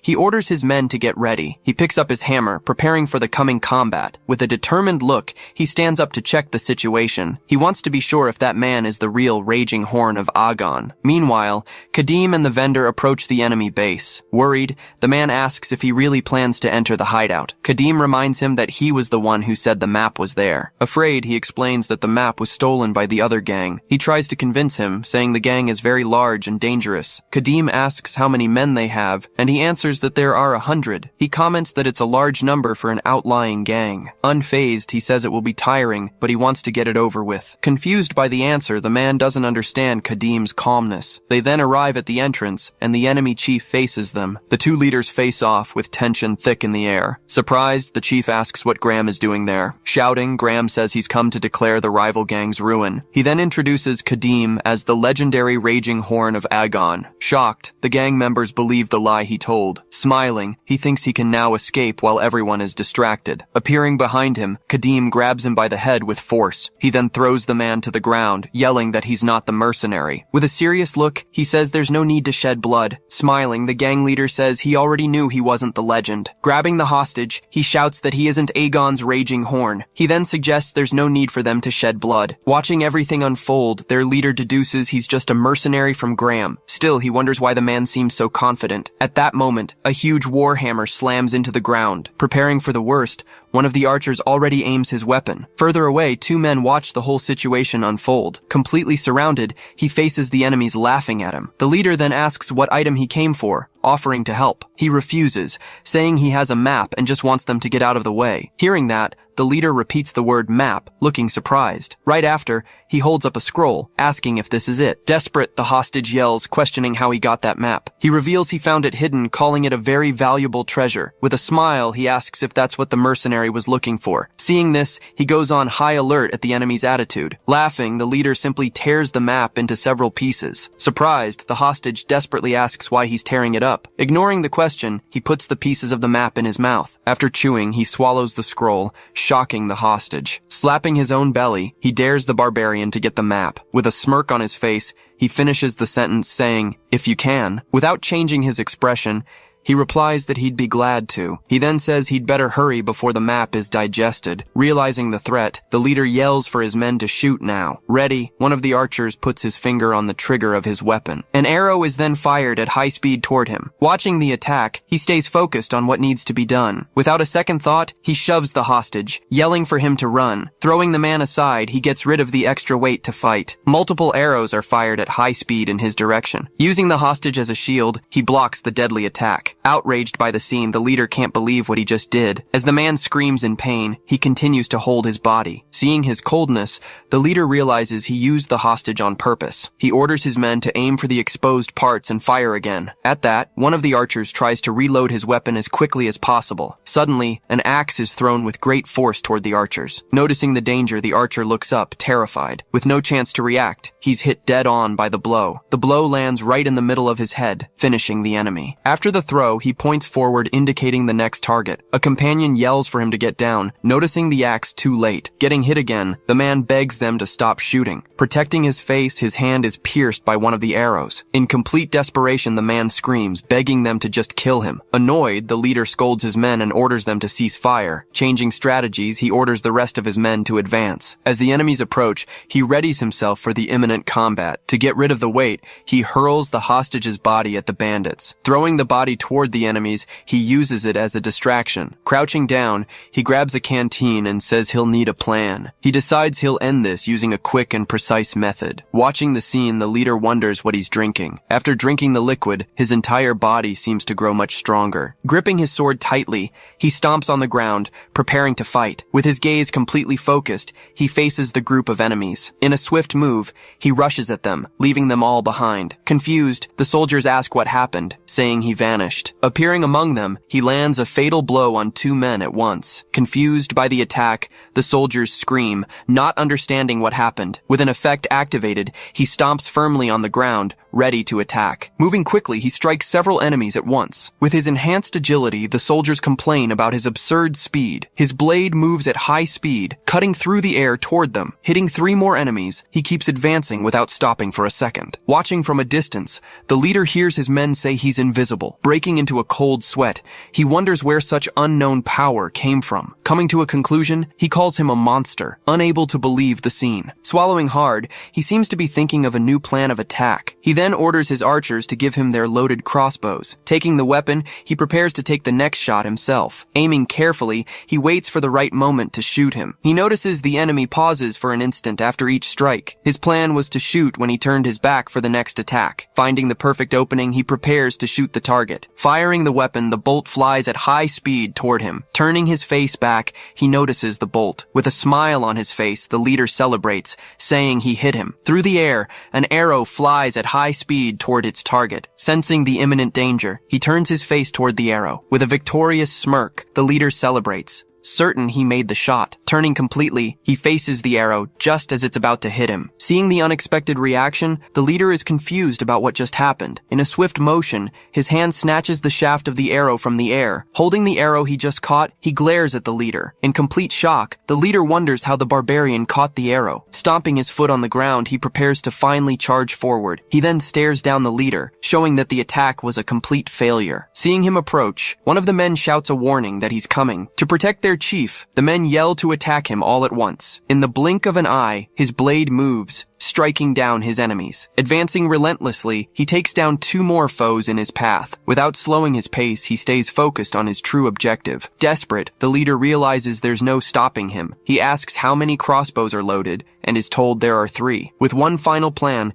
he tells his man to listen very carefully. Tossing his crossbow aside, his hand reaches for his hammer. Grabbing the heavy weapon, he readies himself for the coming fight. With a full spin, he swings the hammer with all his might. He stops his advance, planting his feet firmly on the ground. He breaks into a run again, charging like a shadow toward the leader. The leader knows that with no one in the way, his swing won't be fast enough. Seeing the approach, he tenses up, waiting for the attack. Realizing his plan has failed, he throws the crossbow he was holding to the ground. Face to face, they finally stare each other down for the final blow. Yelling at the barbarian, he unleashes a strike with all his strength. The blow smashes into the ground, but he manages to dodge it by a hair's breadth. Hit by the flying debris, he feels the sheer power of the impact on the ground. Shouting to his men, the leader orders them to fire now. At the same time, 2 archers fire their crossbows at him. Realizing their tactic, he braces for the enemy's dirty trick. The leader quickly grabs another crossbow from the ground beside him. He then prepares to fire, taking advantage of the distraction created by his men. He blocks one shot, but the leader challenges him to catch the next one. With an arrow in hand, he faces the new threat from the leader. Without hesitation,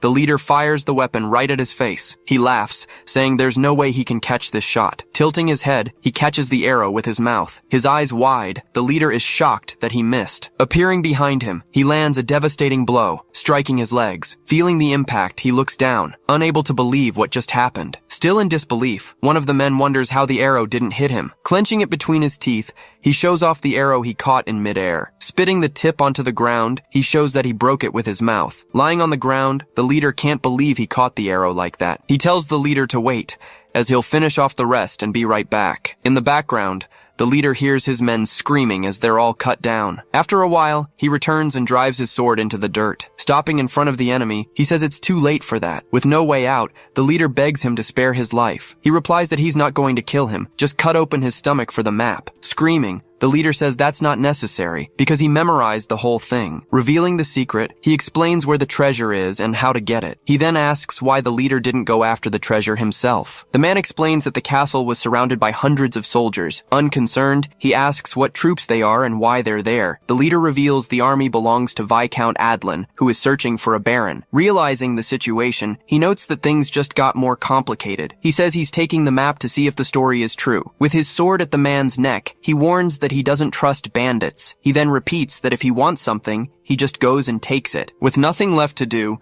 the leader can only lament his terrible fate. Back at camp, he tosses the recovered map to the merchant to piece together. The merchant asks what happened, and he replies that it came from a stomach. He explains that he took the map from inside the bandit who swallowed it. After putting it together, the merchant asks if the information matches the story. Analyzing the map, he confirms that the story about the castle seems to be real. Thoughtfully, he's intrigued by the title, Demon Baron. The scene changes. In a village, a knight is investigating a strange disturbance. A villager insists that no one has passed through the village in days. A desperate man begs the knight to believe his words. Just then, Helya appears, overhearing the villagers' conversation. She then questions him, asking if he can swear it in Elga's name. Facing the villagers, she questions the words just spoken. She then asks if they can swear before Elga that they are not lying. Hesitantly, the man confirms the story, but he seems very uncomfortable. Remembering the past, the woman recalls a warning she received from the man. He ordered them never to mention that a demon had appeared there. Continuing the threat, he promised to return and finish them all if they betrayed him. Back in the present, the woman swears she is telling the truth. The knight finds this strange, as the clues indicated the target came this way. Swearing to Elga, the man denies that any mercenary passed through here. She then reveals that she never said the target was a mercenary. At this revelation, the woman covers her mouth, unable to respond. Seeing her reaction,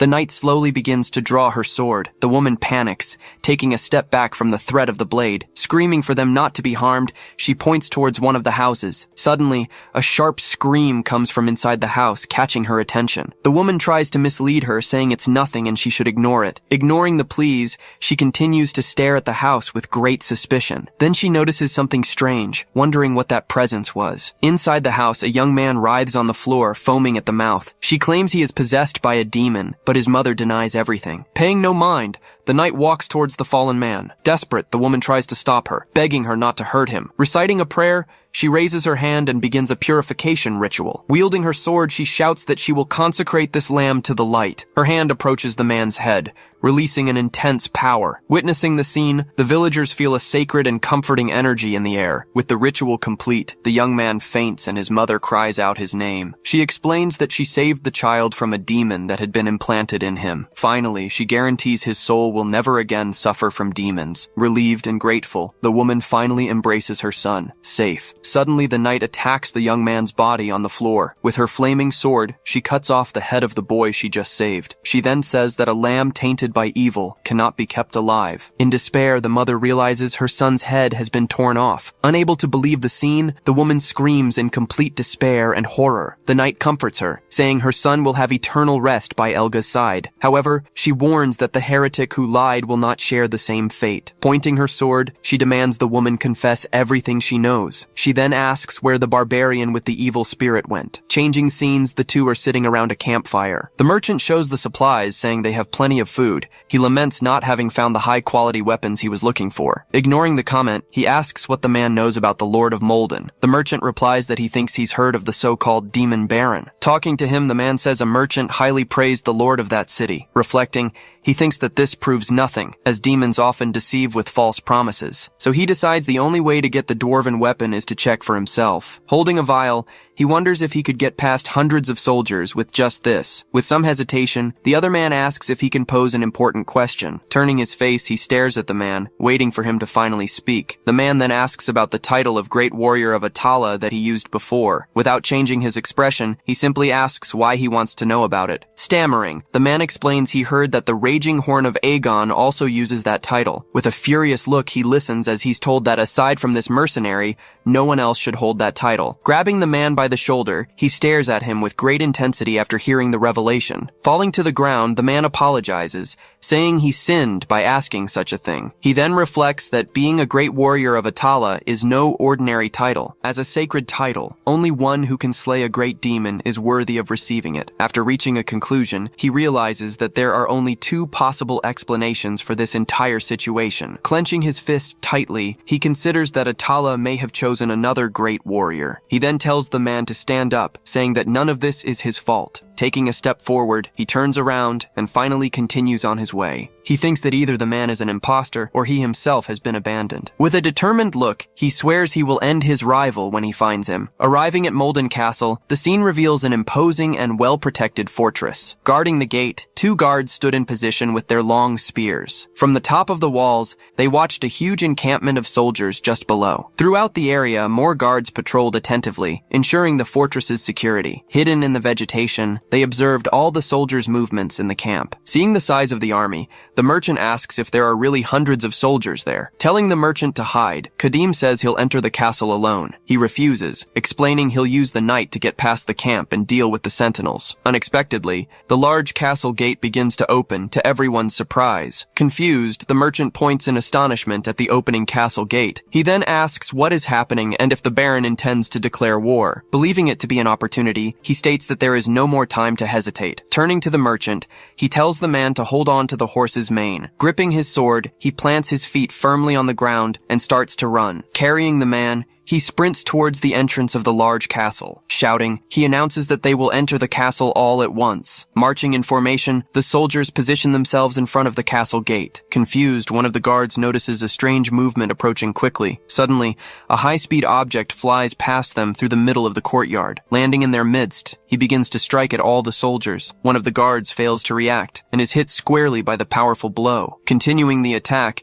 he maintains a focused expression as he advances on the others. In a single motion, he strikes several soldiers at once. The guards still standing remain motionless, showing no reaction. He finds it strange that there's no commotion, even with the death of their comrades. Ignoring the reason, he thinks about how he needs to push forward while the gate is still open. After advancing, he finally comes face to face with the last guard in his path. With a single blow, he hits the soldier, stomping on his face. Fallen on the ground, the last guard is defeated, leaving the path completely clear. Taking a deep breath, he recovers after defeating pushing all the soldiers in his way. Looking at the bodies on the ground, he realizes the last one was the leader of the formation. Turning his head, he notices a new person standing right in front of him. With his back to him, the man asks who he is and what he's doing there. Introducing himself as Baron Molden, he again asks about his identity. Questioning the man, he asks if he is the Demon Baron and what he's doing outside. Denying the rumors, the Baron explains that the accusations are false and the situation is complicated. Grabbing the Baron, he says he'll only know the truth by seeing it with his own eyes. Desperate, the Baron yells that he can't go back, as he came there to sacrifice his life. Telling him to shut up, he says he can worry about that much later. Changing scenes, two guards remember when everything started to go wrong. Just then, the Baron appears, saying he brought some water for them. Surprised, the guard asks why he is doing it himself instead of the soldiers. Watching the camp,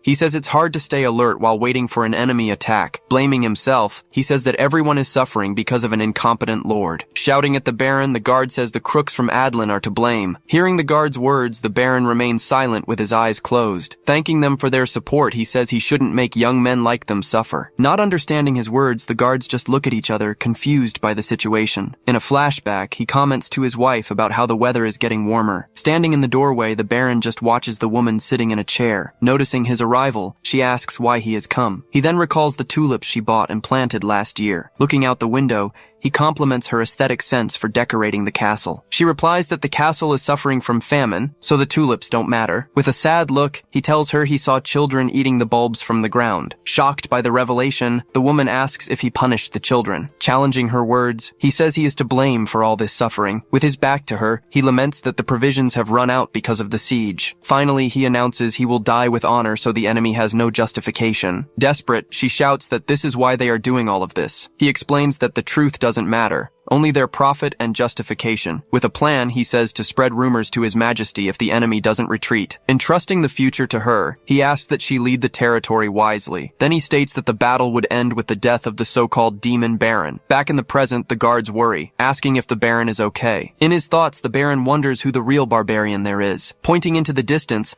one of the guards shouts in shock for everyone to look. He warns that Adlin's soldiers are finally approaching to attack. On the front lines, the soldiers look exhausted but continue to prepare for battle. Suddenly, one of the enemy soldiers screams and charges uncontrollably. Watching the scene, he stares at the soldiers and the Baron amidst all the chaos. Screaming desperately, he orders them to lock the gate immediately. The great iron gate starts to lower rapidly. Positioned at the front, the soldiers look back, terrified by the situation. Suddenly, all the guards begin to scream in complete despair. Confused, the nobleman watches a soldier, asking what's wrong. Unexpectedly, a hand appears and grabs the gate, stopping it from closing. Holding the gate, he asks one of the guards to hand him a spear. With tremendous force, he squeezes the weapon's shaft until it breaks. Then he prepares to throw what's left of the spear. His throw flies and strikes one of the guards square in the chest. The attack is so powerful it pierces through several other soldiers in line. Shocked by the scene, the nobleman asks what kind of barbarian he is. Standing at the entrance, he simply announces that the next one can come forward. In response, several spears are thrown at him at once. Taking the hits, he advances on the soldiers without stopping. Sensing the fury,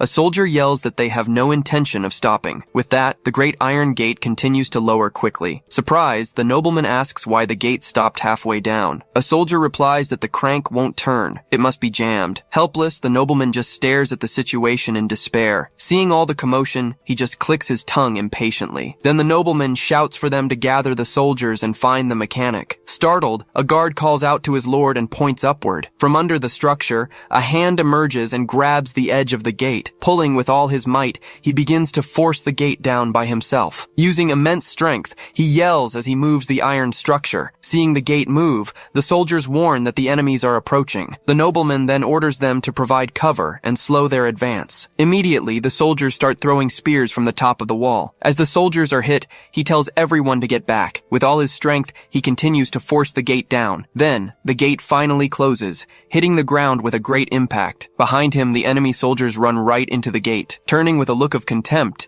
he just stares at the survivors. Saying that should be enough, he orders them to lock the gate now. In disbelief, the nobleman wonders where his monstrous strength comes from. Facing the Baron, he asks if they can have a calm conversation now. The scene changes. A full meal is served on a large table. Seated together, the nobleman says it's been a while since he's had guests. Eating ravenously, his companion asks for another plate of food. He then comments that food must be scarce because of the siege. The Baron replies not to worry, as he cannot cannot dishonor his allies. Questioning the Baron, he asks if he was going to die for honor. The nobleman then confirms that, to a certain extent, the answer is yes. Wanting the full story, he asks what exactly is happening there. Agreeing to explain, the Baron says the land was originally barren. Recalling his past, he was appointed lord and decided to transform the place. For over a decade, he dedicated himself to making everything prosperous, but he reveals that one man's greed changed everything completely. He explains that Viscount Adrin began to spread malicious rumors. Adrin accused him of being a demon baron with a pact. According to the rumor,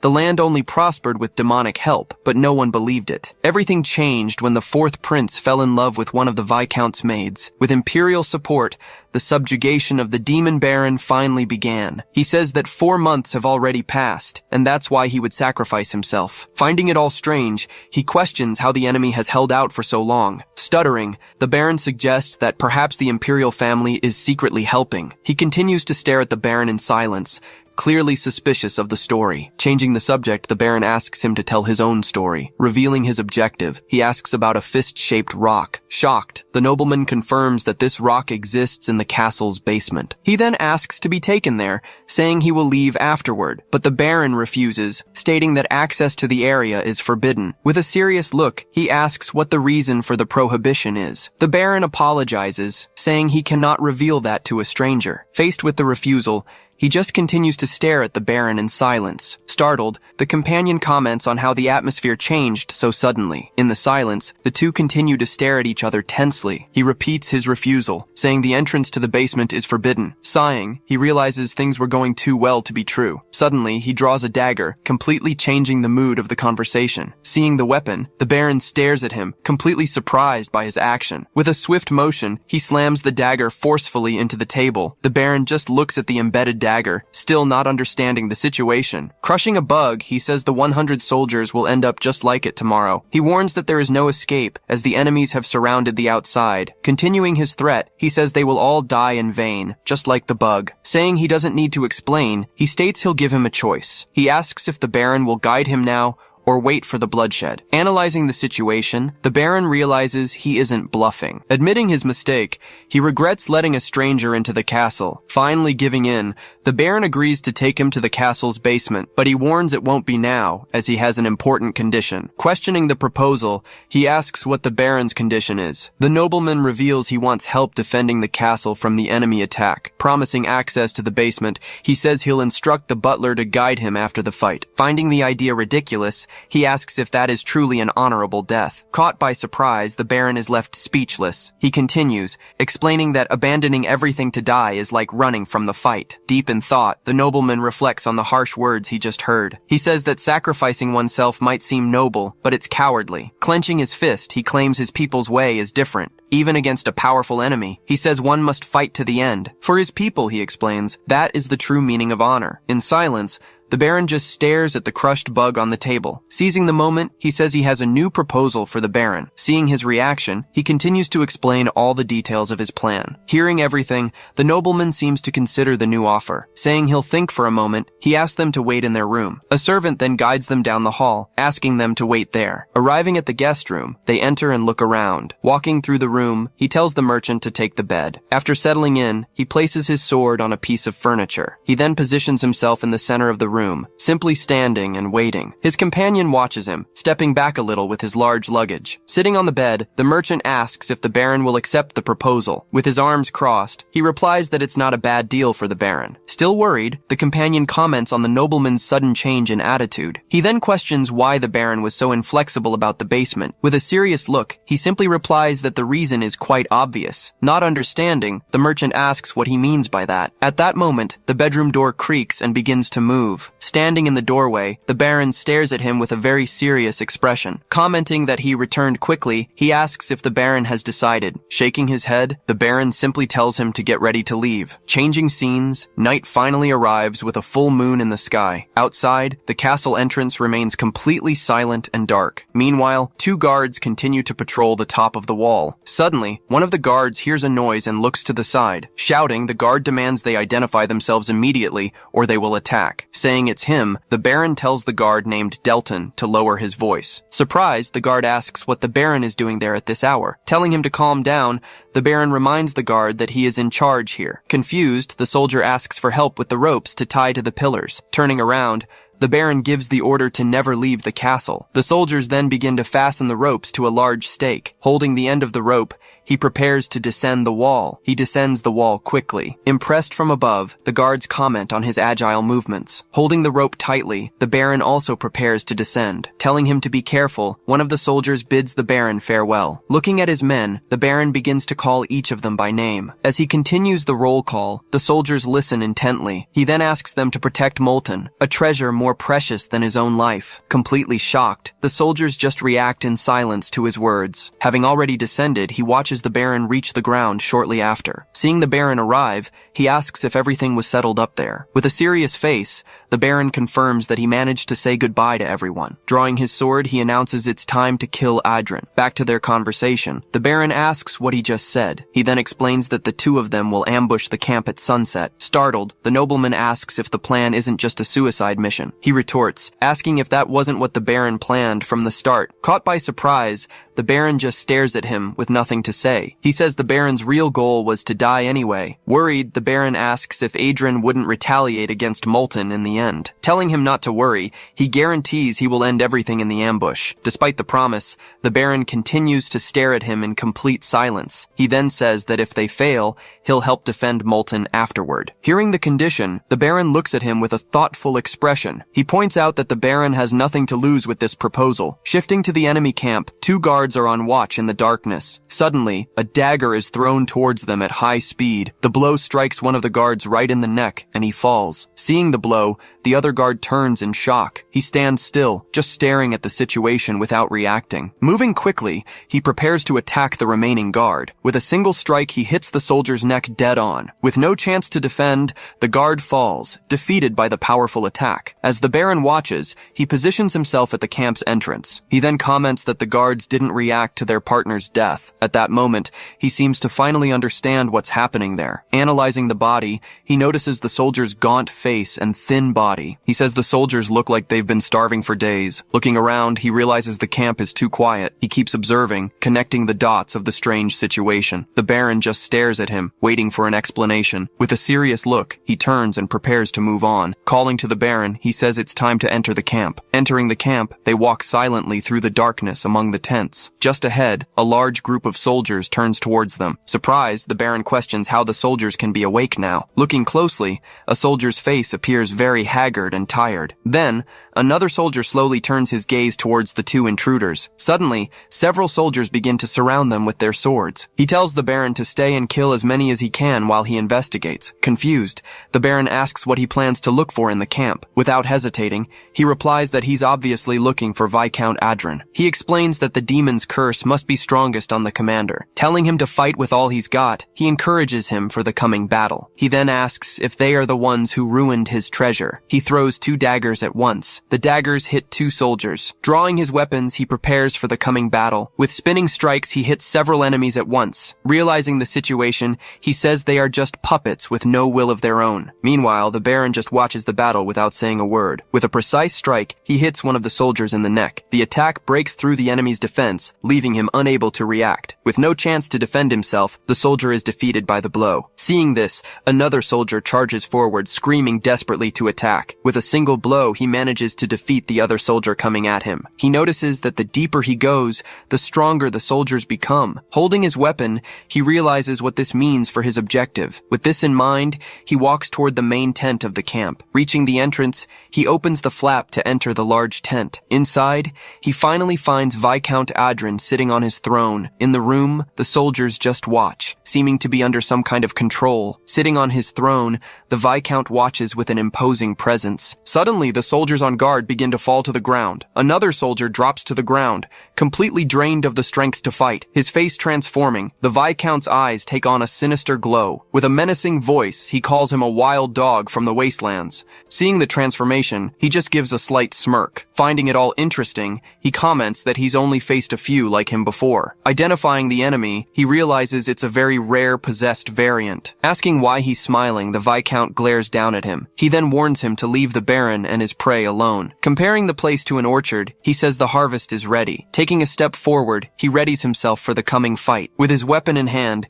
he simply says the Viscount talks too much. Seeing the refusal, the Viscount says he seems determined to die there. Just then, a sinister energy erupts behind the Viscount on his throne. Surprised by the sight, he stares at the enemy's display of power. Telling him to say his goodbyes, the Viscount declares he will be the new master of his body. Screaming with fury, he launches his attack to try and possess him. The man just stands still, taking the full impact of the blow without flinching. With wide eyes, he feels the force of the power that struck him. The Viscount explains he will use any opening to dominate his body. But he realizes something is wrong and becomes unsure of the outcome. Unexpectedly, another image appears in his place, resisting the attack. Feeling the attack fail, the Viscount suddenly screams, completely terrified by the situation. Screaming in pain, he says that it can't be, that it makes no sense at all. Furious, he wonders why he can't possess him with his power. Apologizing for the situation, the man just gives a slight smile at the result. He then reveals that this body is already at maximum capacity. Pointing his weapon,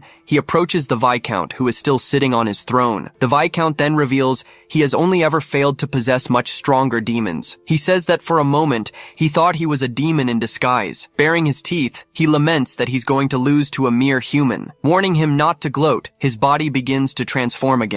Continuing the transformation, his body grows and becomes more and more deformed. Screaming furiously, he warns that he will crush him to nothing as he grabs his weapon. With a focused gaze, he prepares for the attack. Charging forward with its weapon, the creature tries to land a powerful blow. He manages to block the strike with his axe. Even while blocking, he's dragged back by the force of the blow and realizes his axe has been destroyed. Seeing the situation, he clicks his tongue, impatient with the enemy. Then the creature screams and raises its weapon for another strike. Leaping back, he retreats to dodge the creature's attack. With immense force, the creature's blow smashes into the ground. Having missed the strike, the creature turns, looking for its opponent. Far from the enemy, he watches the creature, waiting for its next move. Seeing him retreat, the creature calls him a pathetic wild dog. His weapon now seems too small for such a direct confrontation. Against that weapon, a head-on fight would be impossible to win. Staring at the creature, he thinks of a new attack strategy. Looking towards the camp, he spots Molten Castle in the distance. The creature then asks if he's trying to find a place to run. Suddenly, more soldiers appear and begin to surround him from all sides. It warns that even if he defeats a few,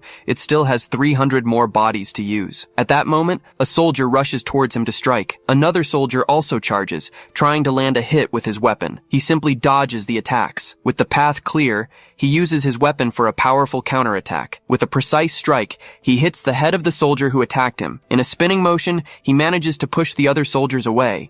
Then the creature lunges forward and tries to strike with its weapon. He barely manages to dodge, feeling the pressure of the blow as it passes by. Leaping back, he narrowly escapes the creature's attack. Warning that there's nowhere to run, the creature glares at him furiously. With a leap, he dodges another blow from the powerful creature. Running across the battlefield, he continues to evade the enemy's attacks. Saying he's good at running away, the creature calls him a rat. He then glances back at the castle right behind him. Asking why he's looking at the castle, the creature calls him useless. Struggling up the castle stairs, a soldier appears on the rampart. He says a human body can never face a demon head-on. The creature warns that he should have brought the Hounds of Elga to kill it. Agreeing with the creature, he admits it would be hard to crush the puppet. Laughing at the confession, the creature calls him a fool for finally realizing. He then asks about the real body of the demon controlling it. Caught by surprise, the creature doesn't understand his question. Shouting, the merchant appears on the rampart to give a signal. He says that even a peddler could deal with its real body. With a furious look, the creature reacts, completely shocked by the revelation. Screaming that it's impossible, the creature turns towards the castle. In the basement, the demon's body is seen with a sword thrust into it. Enraged, the creature screams and calls them bastards. Seeing the enemy's despair, he just cracks a slight victorious smile. Back to their conversation, he reveals that the Baron is hiding a demon in the basement. His companion says he was convinced there was a treasure hidden down there. He explains that the Baron would only deny the request for a very serious reason. Reaching the door, his companion points out that it must be the basement. Then he notices that the passage is locked with a giant padlock. Saying not anymore, he prepares to break the lock by force. With one pull, the padlock and chains break easily. Recalling the instructions, he had told the peddler to stab grab the demon's body. Startled, his companion questions the mission, saying it's too dangerous for him. He then assures him that it will be easy, as its true body is very weak. Meanwhile, a pool of blood starts to form on the basement floor. Inside, the demon's body is struck squarely by the dagger. Trying to connect, the creature's power can no longer reach its body. The creature then realizes its will isn't reaching its true body. Screaming in pain,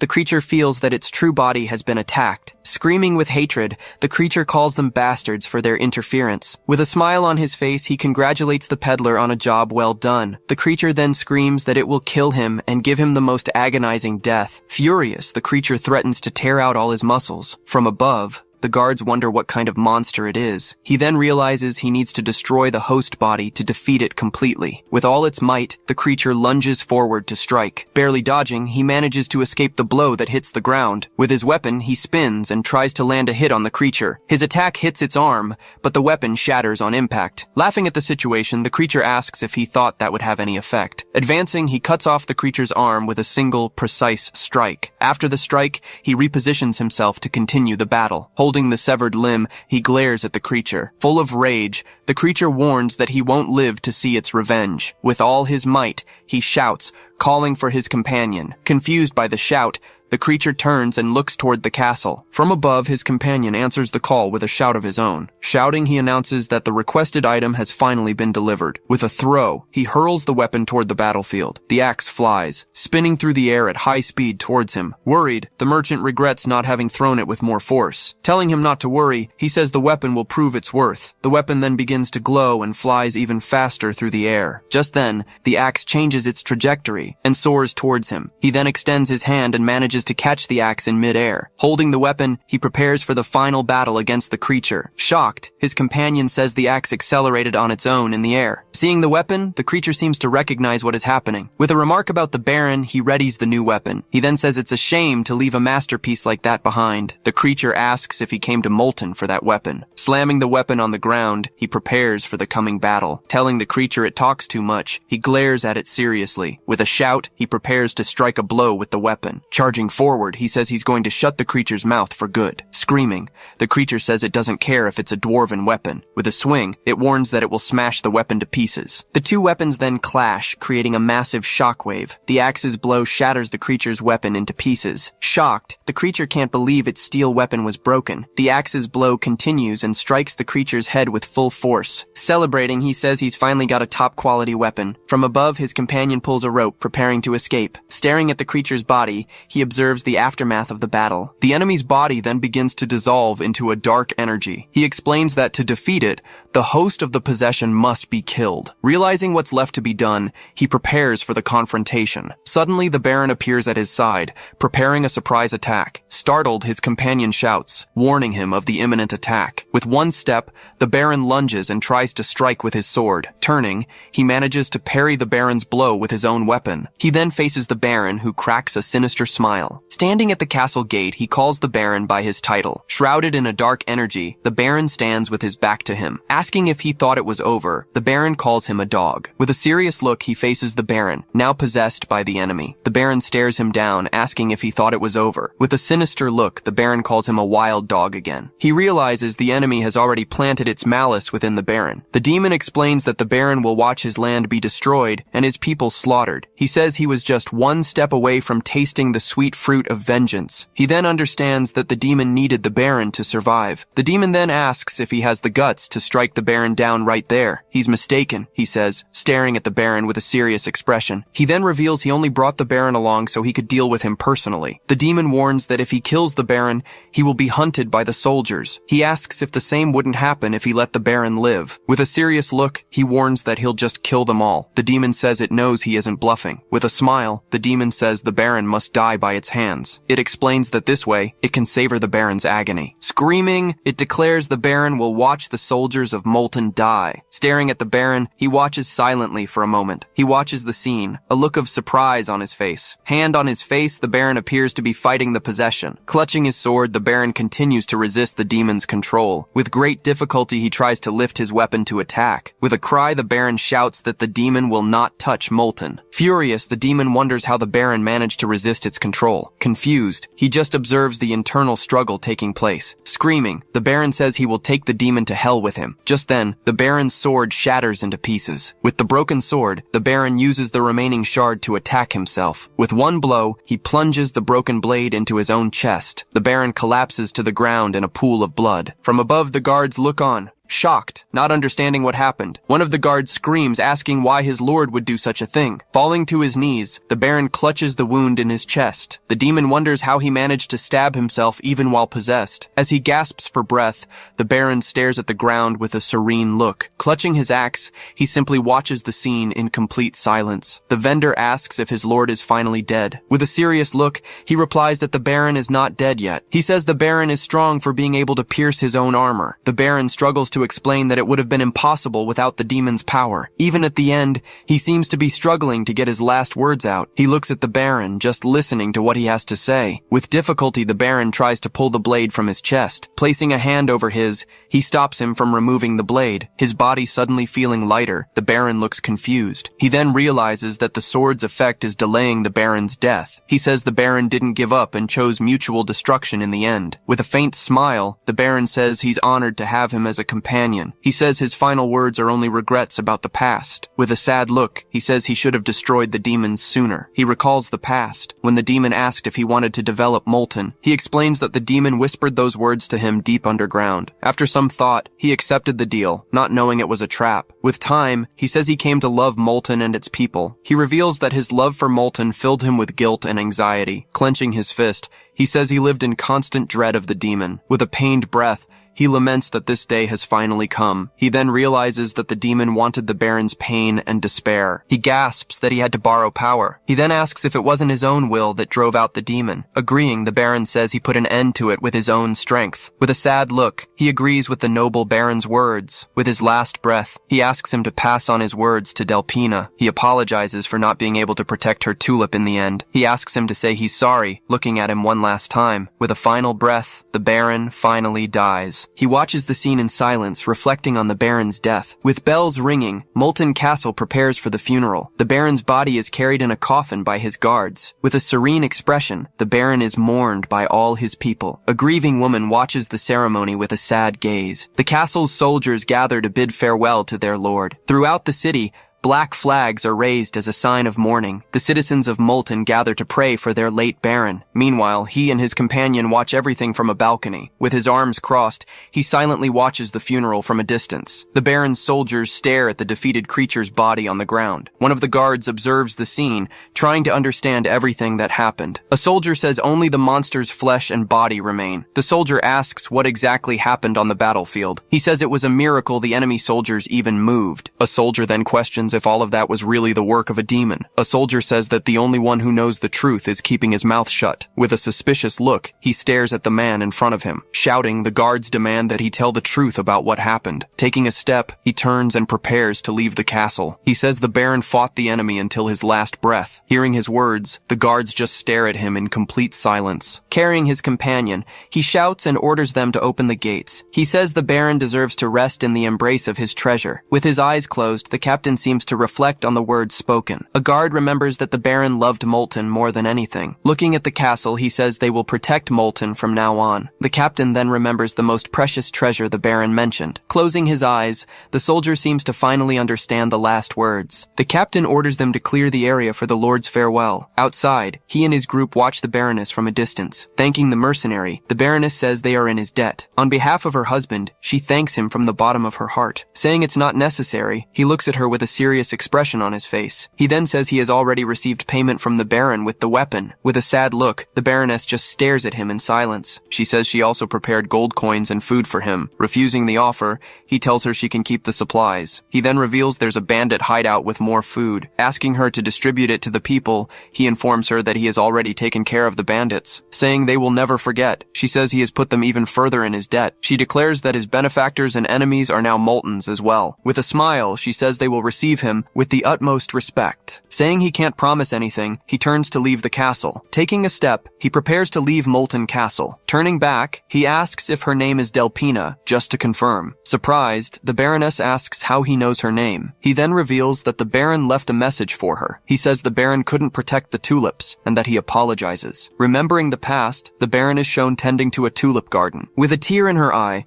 the Baroness is moved by her husband's last message. He says the Baron had an honorable death as the Lord of Molten. Telling her to be proud, he turns and leaves the castle. Leaving Molten, Kadim and the vendor walk through the forest. Shouting, Kadim tells him to shut up about the demon. With a serious look, he once again tells his companion to stop. He then asks if his companion brought what he asked for. He explains that demon blood grants immunity to mental attacks, but he says it's useless against the insanity penalty. Opening the bottle, he says he will look for a solution to the insanity. With the axe, he says his dependence on demon blood will decrease. He says he's never seen a weapon of that caliber in his first playthrough. If the weapon was made in the Dwarven Kingdom, it must be unique grade. He then wonders why a treasure like that was hidden there. Shouting, the companion says there was a white symbol on the chest. Noticing the new clue, he says he can't go back to Molten now. He says he left a trail of blood and will soon be found. He reveals that the real problem is the high-ranking knights. Remembering the past, the Holy Archknight appears on a mountain of bodies. With a smile, he seems to remember the battle with a certain bitterness. He bitterly remembers those who hunted him in the past. Elsewhere, a long-haired knight stares at his back. Complaining about the delay, Helia asks how much longer he will make her wait. Apologizing, the knight calls her Lady Helia and bows to her. With a look of contempt, she just watches him in silence for a moment. She then informs him they are almost at the city of Molden. Shouting, the vendor warns him they can't go that way. He says if they keep going, they'll run right into the guard post. Pointing to the side, he suggests they take an alternate trail. Kadim says he sped up without realizing, lost in his memories. Agreeing with the plan, he and his companion change direction. Remembering everything, the vendor just stares at him in silence. With a shout,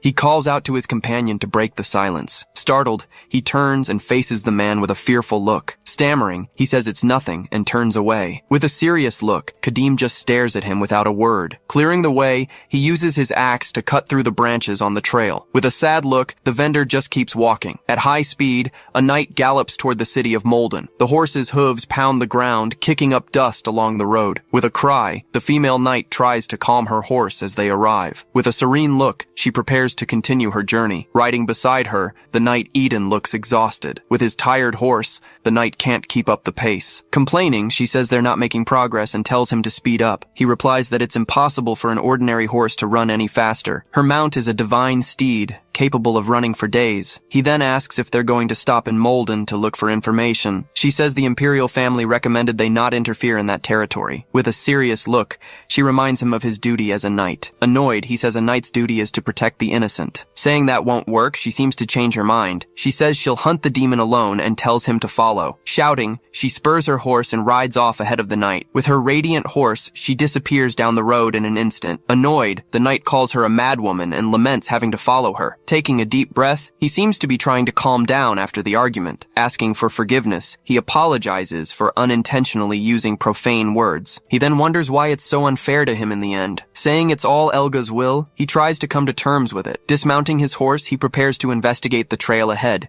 He says that God's will is deeper than the abyss. Suddenly he stops, looking like he's found something on the road. Crouching on the ground, he says those are the demon's tracks. He realizes the direction of the tracks suddenly changed right there. Entering the trail, he and his horse follow the tracks through the woods. He then notices there are branches and vines scattered along the path. The branches were cut cleanly, indicating a recent passage. With a serious look, he seems to have a plan in mind. Tying up his horse, he prepares to follow the trail on foot. Drawing his sword, he readies himself for what he might find ahead. With his sword in hand, he advances down the trail into the dark forest. He presses on, determined to find what he's looking for. Taking a deep breath, he's growing tired from walking through the dense forest. He says the forest forest is getting denser and seems endless. Annoyed, he wonders how the demon knew about this secret trail. Suddenly, he hears a voice and spins around, startled. He says both paths will meet up so they can go. He prepares to continue, but stops when he sees someone in front of him. Surprised, the knight realizes he's finally found who he was looking for. He says the man looks exactly as the holy relic showed. He realizes the man is the one who shattered the holy relic. Drawing his sword, he wonders if he can subdue him alone. He says he's done his part by finding the demon he was after. With a smile, he says the game of hide and seek is over. Suddenly, a branch hits his shoulder. Hearing the sound, he turns to see what it was. He wonders if the man heard the sound of the branch breaking. With his axe, he charges forward to attack the knight with all his might. Turning, the knight braces for the incoming blow. The axe flies at high speed toward the knight on the trail. The axe strikes the shield dead on, creating a massive impact. The force of the blow drags the knight backward on the trail. Shocked, he can't believe his blessed weapon was damaged. Suddenly, he realizes his enemy is no longer in front of him. Leaping, Kadim appears above the knight to strike. With a furious look, he calls him a bastard and lunges for the attack. Running through the forest, Kadim finally finds the knight he was looking for. With his weapon in hand, he lunges forward to deliver a powerful blow, but the knight manages to block the attack with his blade right in front of him. He then yells that he'll aim right for the slit in his helmet. After backing away, he readies his body for another precise attack. He then lands a full-force blow on his opponent's shield. Thrown backward, the knight falls to the ground with his shield in front of him. He complains that the protection is gone, making the shield much heavier. Seeing his rival on the ground, he prepares for the finishing blow. The knight quickly drops the shield, freeing himself of the weight. Without missing a beat, he follows up with his next attack. Narrowly dodging, the knight escapes the attack that hits the ground. He wonders what kind of monstrous strength this is, and what kind of weapon that is. Looking at the discarded shield, he notes his opponent got lucky. He then asks if the knight followed him all the way here on purpose. In silence, the knight just stares at him intently without saying a word. Commenting on the knight being alone, he rests his weapon on the ground. He then says it won't be hard to silence him for good. Surprised by the threat, the knight goes on full alert. Taking a step back, he prepares for the imminent combat. Then, the knight draws his sword and gets ready to fight. Seeing his opponent's weapon, he looks at him with surprise. Raising his sword, he prays for strength to face this wicked demon. Without hesitation, he throws his spinning weapon toward his opponent. But the knight dodges the blow. He then yells at the vendor, telling him to grab his weapon. He complains that he didn't receive the blessing because he was interrupted. Seizing the opportunity, he charges toward the knight. Getting close, he prepares to deliver the final blow. Saying he's already here, the knight faces the blade near his helmet. He then attacks, and the knight defends, creating a powerful impact between them. Realizing the force, he says he would have been knocked out if the blow had landed. Giving no quarter, he presses forward, delivering another blow in sequence. Trying to regain his composure, the knight is almost hit. At that moment, his blow is blocked by the opponent's armor. He thinks that his stance was broken, and his opponent is very experienced. With great intensity, he prepares for the next attack. With each block, he says his wrists feel like they're going to break. He even remarks that it feels like fighting a monster disguised as a human. Then the two blades clash again with impressive force. Parrying the blow, he manages to deflect the blade with his own hand. Immediately after, he grabs the knight's wrist with great force. With a serious look, he stares him down, neutralizing his enemy. Delivering a strike, he pierces the side of his opponent's armor. With the blade in hand, he twists it to finish the attack. The weapon pierces through the protection, causing a serious wound to his rival. Feeling the wound, the knight lets out a cry of pain from under his helmet. Withdrawing the blade, he slashes his shoulder. From the impact, the knight's sword falls to the ground near his feet. Clutching the wound, the knight breathes with great difficulty after the attack. He says the knight is worse than the boy with the spear. The knight then says he can no longer fight with his injured arm. In that case, he picks up the sword that was on the ground. Throwing the weapon, he hurls it toward his opponent. Narrowly dodging, he watches the sword fly right past him. Meanwhile, the vendor arrives, asking if the knight managed to escape. Then Kadim picks up his axe again. Facing his opponent, he stands in silence with the vendor behind him. Fleeing through the forest, the knight runs as fast as he can. Stopping to catch his breath, he struggles to remove his helmet. He then throws the helm far away to lighten his load. Leaving the pieces behind, he continues to shed his armor. He says he needs to reach the horse to warn the holy knight. Struck from behind, he takes a heavy, unexpected blow. The impact of the attack throws him against the trees. Now, sitting on the ground, he stares at the weapon lying in front of him. Picking up his weapon, he warns him that he'd better answer his questions. He then asks if other holy knights knights came with him. The knight replies that he has nothing to say and tells him to just kill him. With a serious look, he raises his weapon for the final blow. Without a second's hesitation, he brings his weapon down with full force. Taking the hit, the knight feels the direct impact of the attack. Asking why he should kill him,